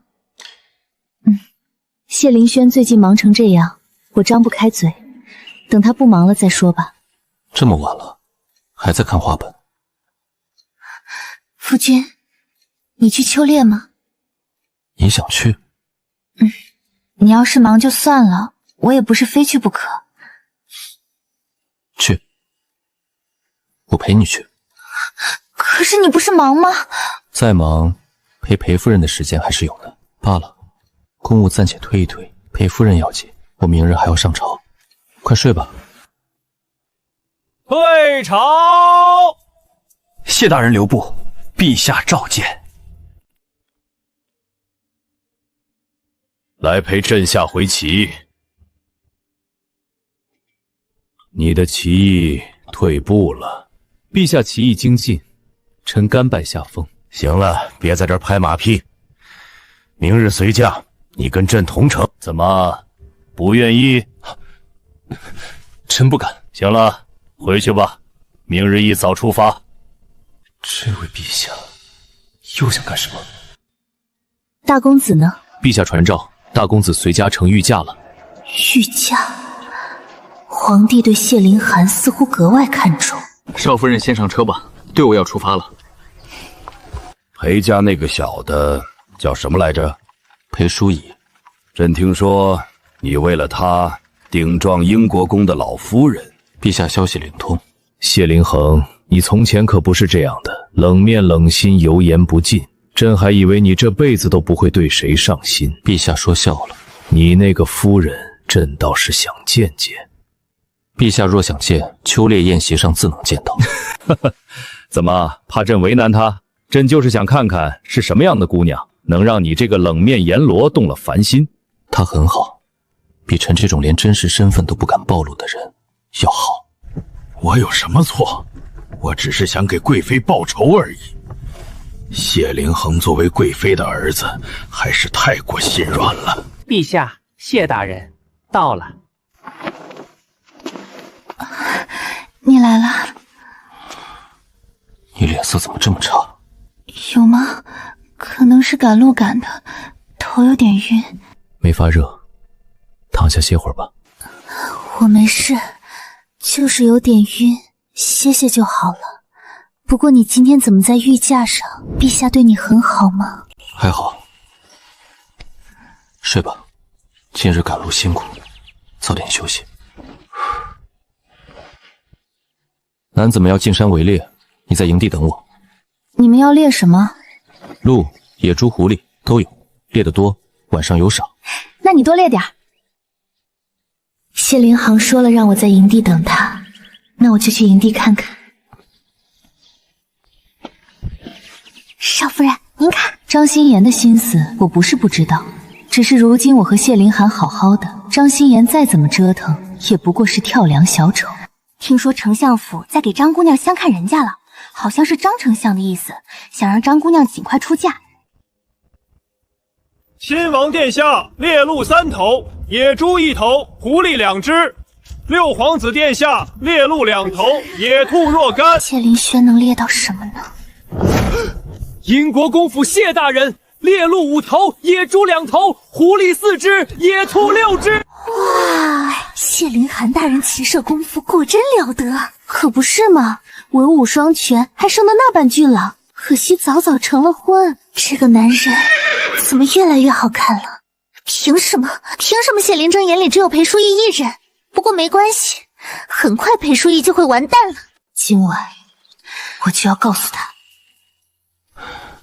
怎么出来了？在等你。谢灵恒，我有话跟你说。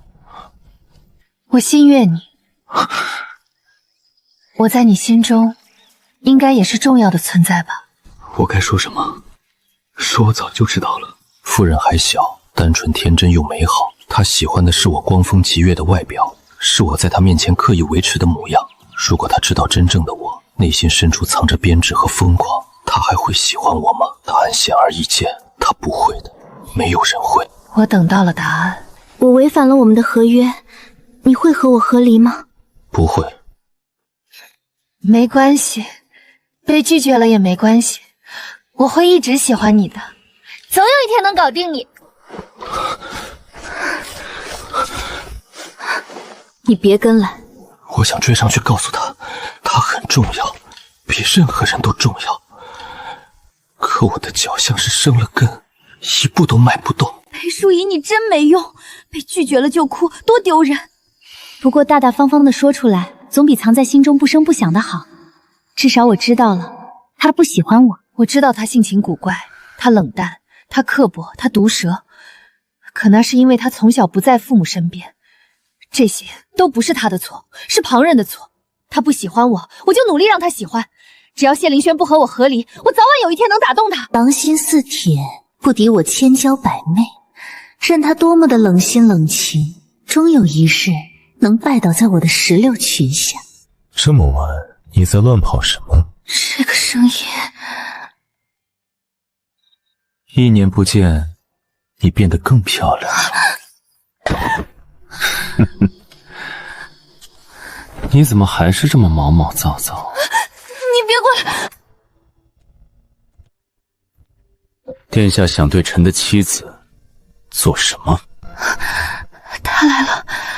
我只是看见淑仪妹妹一个人在林子里，怕她有危险，想送她回去而已。夫人，过来。谢大人这是做什么？我在保护自己的妻子。淑仪妹妹小时候在皇宫住过一段时间，我也算他半个哥哥，我也在保护他。什么淑仪妹妹，殿下也当唤她一声谢夫人。谢大人，好自为之。有没有受伤？没有。以后不许一个人乱跑。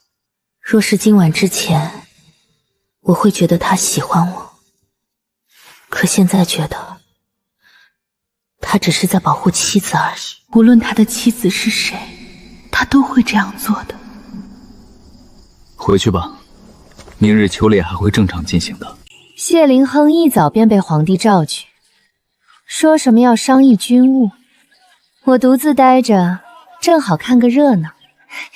裴姐姐，安宁郡主，别这么见外，我看你一个人坐着无聊，来陪你说话。多谢郡主。你觉得今年射箭谁能拔得头筹？可惜我夫君不在，不然他肯定能拔得头筹。快看，射箭开始了！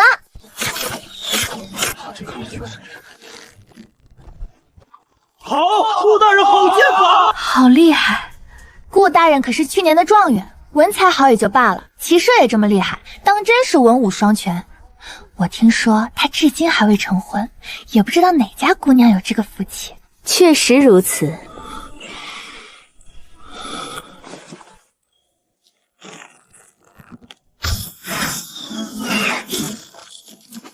谢某技痒，一时没忍住。我当然明白这是什么意思，这是赤裸裸的警告。这算谁赢？自然是我赢。我早该明白的，有些事错过了就是错过了，有些人既然得不到，就该放手。谢凌轩这次能猎到什么呢？有点困了，我回去睡会儿。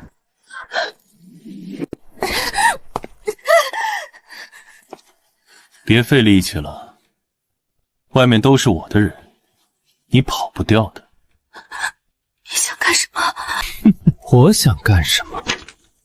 我想让你入亲王府，做我的侧妃。只要你签了这封自愿和离书，我立刻上奏皇上。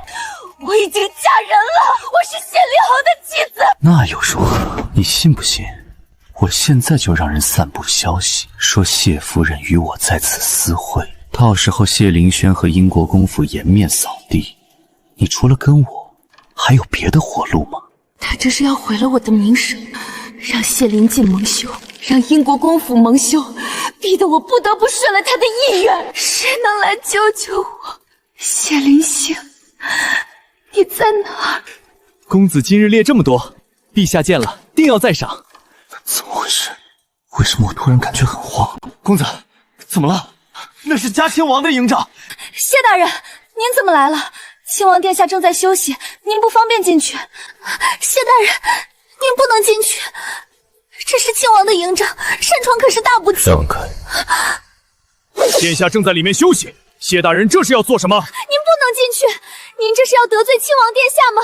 你夫君来得真快，你直接跟了我不就好了吗？挣扎什么？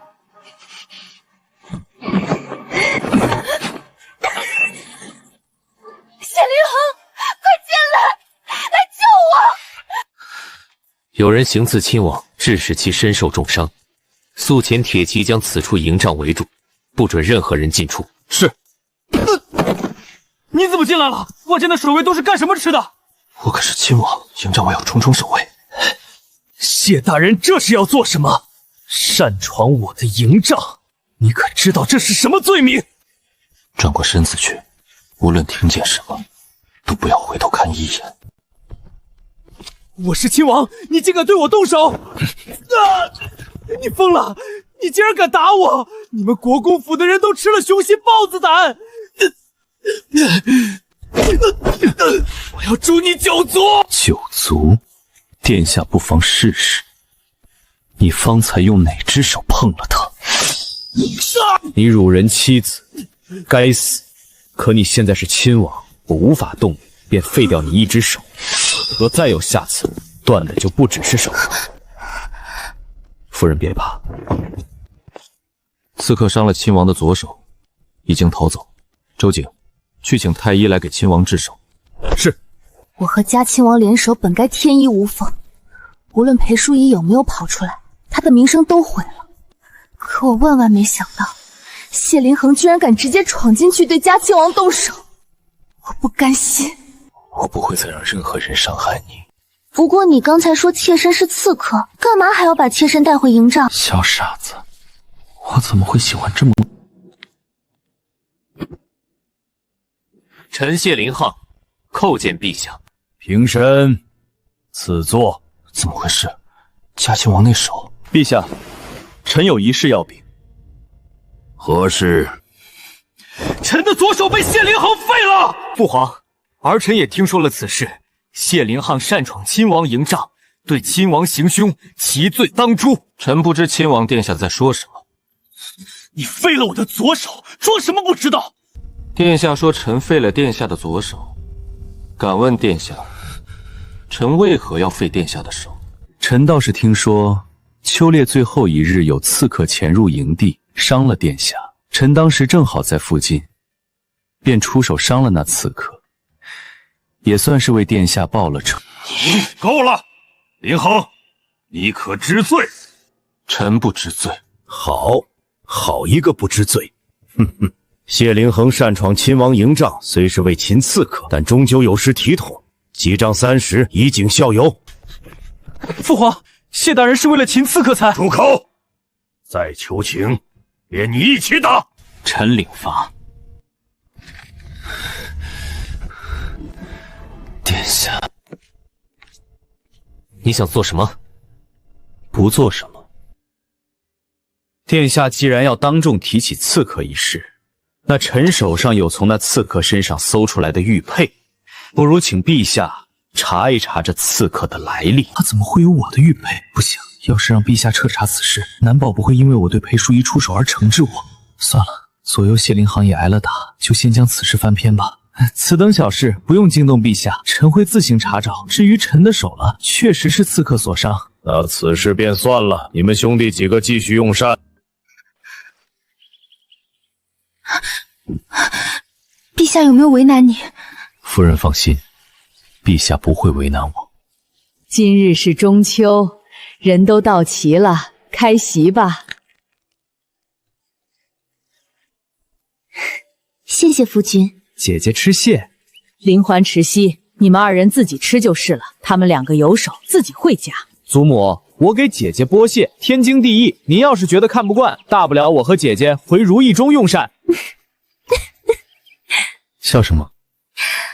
我不告诉你。不过我想吃月饼，但够不到。这是要让我喂？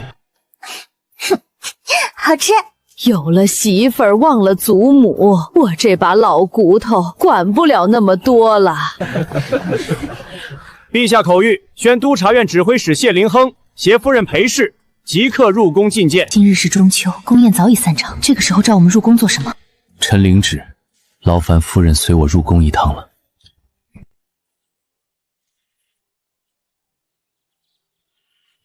来了，叩见陛下。叩见陛下。平身，赐座。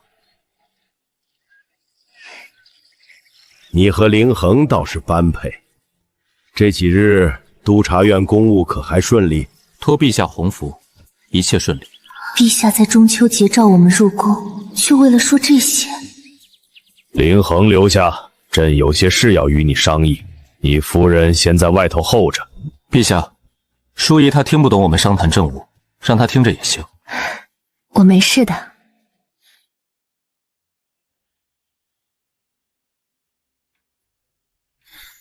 淑仪妹妹，好久不见。嘉亲王怎么阴魂不散的？殿下是觉得上次的教训不够吗？殿下若无事便离开，臣妇便在此等候夫君。淑仪妹妹，你真的甘心做他的夫人？他是什么身份？再怎么高，也不过是个臣子。你以为嫁给了谢灵亨，就能逃出我的手掌心？我劝你想清楚，你家里那些人，你父亲、你母亲、你姐姐，还有那个在边疆打仗的裴长渊，他们要是出点什么事，你可别怪我没提醒你。想做什么？他是在威胁我，可他说得出就做得到，我该怎么办？我不能让家人因为我陷入危险。淑仪妹妹，我给你时间考虑，但别让我等太久。殿下说的对，臣妇愿意跟随殿下。淑仪妹妹果然是聪明人。只是臣妇对夫君尚有情谊在，想多陪他半年，待到明年开春3月初9，殿下派马车去花香楼暗中接臣妇。我也不是不近人情，远了。夫人，在想什么？没想什么，我们回府吧。自古以来，君要臣死，臣不得不死。我不能让侯府和国公府的人出事，也不愿入东宫。回京之际，只有背井离乡，此生不再回京。夫人，怎么忽然变得心事重重？可是遇到了什么人？怎么，你还盼着我遇到什么人不成？无事便好，我们回去吧。早些歇息。你呢？还有些公文要处理。那你不要忙到太晚。妻命不敢违。谢灵运再厉害，也只是臣子；亲王再不敢，也是皇亲国戚。我能怎么办呢？除了离开，我还有别的选择吗？怎么办？我已经不敢看他了，我怕我会忍不住都告诉他。可我不能说，要是说了，他一定会护着我。可他要怎么护？对亲王动手吗？那他就成了乱臣贼子，成了天下人的敌人。我不能让他走到那一步。我决定了，我要离开这儿，一个人偷偷走，谁也不告诉。不过离开前，我还有些事需要处理。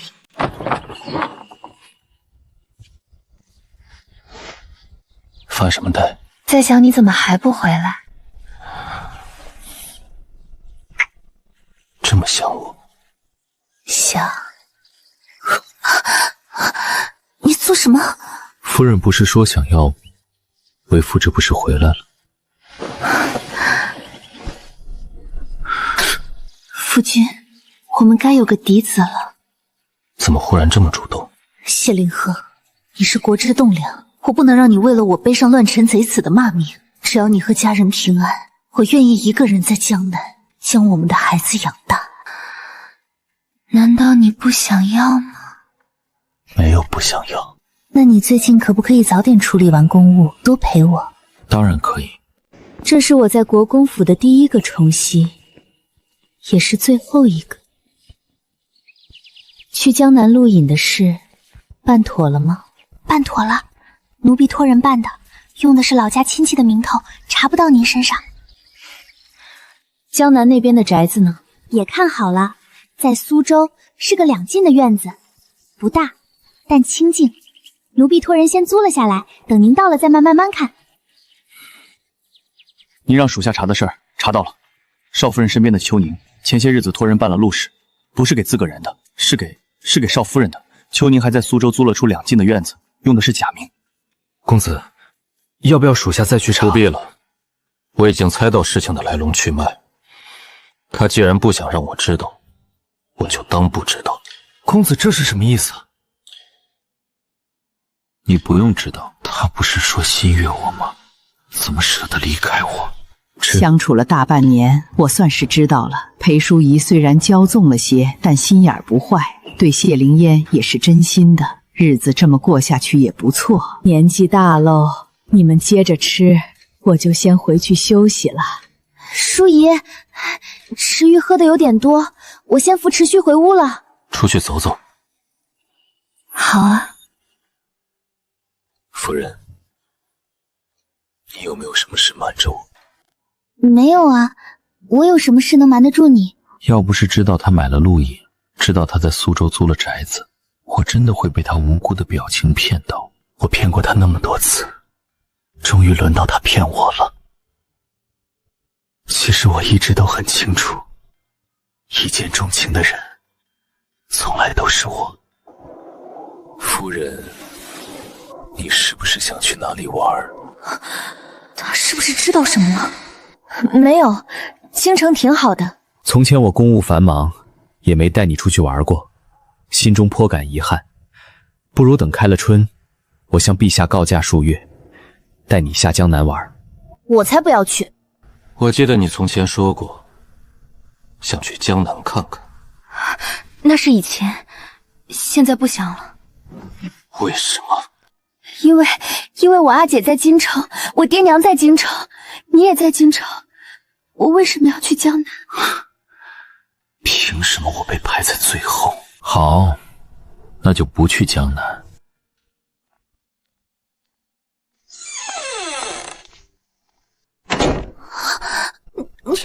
你干嘛？夫人，你别怕，我不会伤害你。我又不是罪犯，你干嘛把我和你绑在一块儿？那天看到你阅览的画本中，男主抓到出逃的女主后，就把她绑在身边。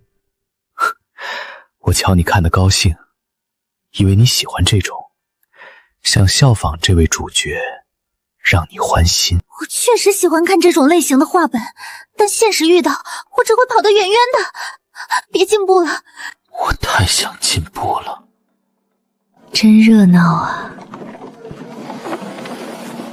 但我马上就要离开了，江南也会有这么热闹的景象吗？今日元宵，带你出来散散心。你在想什么？在想今晚的灯会一定很热闹。他总是这样，什么都不说，却什么都做得恰到好处。那边在做什么？在等你的。我要去。这一题的面是：一个小姑娘生在水中央，身穿粉红衫，坐在绿船上，打来乌。是莲花，是莲花。这位夫人说为何是莲花？荷花和莲花长得一样，但谜面说身穿粉红衫，莲花也有粉色的呀。夫人说的有理，但谜底是荷花。你笑什么？可否让内子再猜一题？公子请。你来出题。什么动物耳朵长，尾巴短，爱吃萝卜爱吃菜？我知道，是兔子。这位公子倒是会哄夫人，这题老夫做主，算夫人赢了。这是彩头，送给夫人。好不好看？好看。人比灯更好看。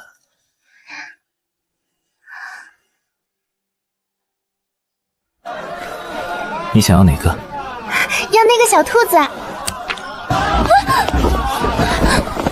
小心，差一点就要被人群挤散了。无论你在天涯海角，我都会找到你。他这话是什么意思？难道他知道什么了吗？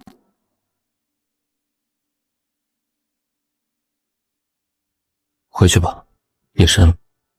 好，听你的。他应该不知道我的计划吧？倘若他知道，定然不会这般心平气和。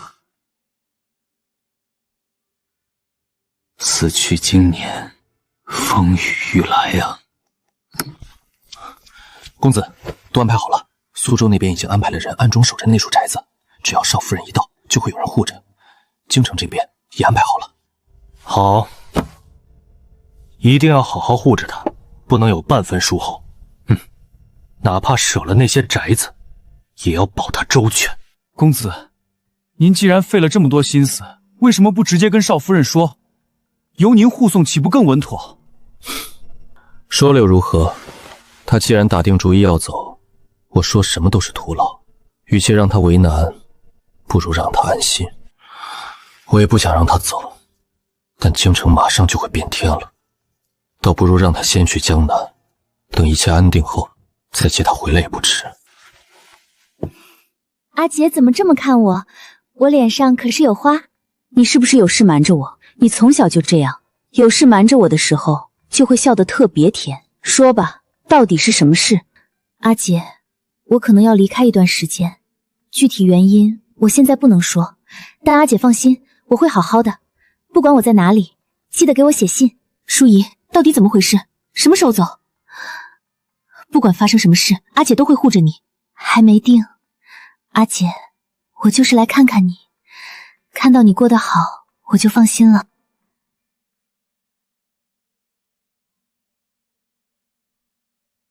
备车，我要回一趟侯府。哎呀，怎么回来也不提前说一声，让娘好生惊喜。想给娘一个惊喜。你爹在书房，我去叫他。娘，我自己去就好了。淑仪，怎么忽然回来了？想爹娘了，就回来看看。明年5月份。你兄长便要回京了，他给你们姐妹都带了礼物，到时候带着郎婿一同回家来吧。好，父亲曾经把我扛在肩上看灯，也曾因为我生病在庙里跪了几天几夜，如今却老了，那我就更不能连累他们。我想他们能好好的颐养天年。爹，你要保重身体。爹身体好着呢，不用你操心。三姐姐，三姐姐怎么回来了？也不提前说一声，我好去接你。四妹妹客气了。三姐姐难得回来，去我院里坐坐吧。四妹妹有话不妨直说。三姐姐真是的，我能有什么事？就是想和姐姐说说话。四妹妹要是没事，我就先走了。不，你不要走，三姐姐，我有事想求你。什么事？我的婚事拖到现在还没有着落，父亲想把我许给寒门举子，可我不甘心。三姐姐，你是国公府的世子夫人，认识的人多，你能不能帮我相看一门好亲事？三姐姐，我知道以前是我不对，可我们是亲姐妹，你总不能看着我嫁给寒门举子，一辈子受苦吧？你求错人了。三姐姐，当初你用我的手帕污蔑我与人私通的时候，可曾想过我们是亲姐妹？在相府的生辰宴上，你当着那么多人的面指责我的时候，可曾想过我们是亲姐妹？如今你的婚事不顺，倒想起我是你姐姐了。三姐姐，我就求你这一回，求求你帮帮我吧。四妹妹，你好自为之。都收拾好了，少夫人，就这些，别的都没动。这间屋子我住了近1年，架子床上的帐幔是我喜欢的藕蒲色，窗边的美人榻上还搭着我常看的画本，一切都还和往常一样。可过了今夜，这一切就都和我无关了。少夫人，该歇息了，明日一早就要启程，得养足精神。我等谢灵英回来再睡，你先退下吧。这么晚还不睡？在等你。等我做什么？这是我与谢灵恒待在一起的最后一晚。你最近太能闹了，已经违反了我们定下的规矩。哼，不给就不给，说不定我现在已经怀孕了，再过几个月就能显怀了。他这辈子都不会找到我和孩子。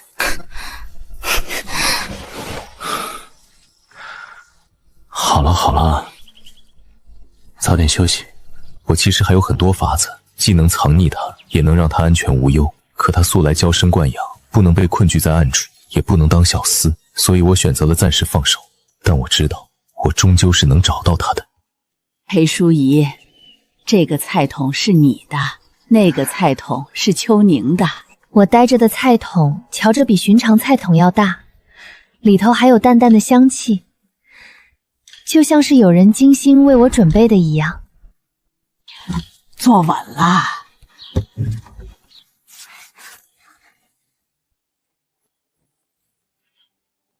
我的婚姻大约是不幸福的，不过没关系，姐姐能得偿所愿便好。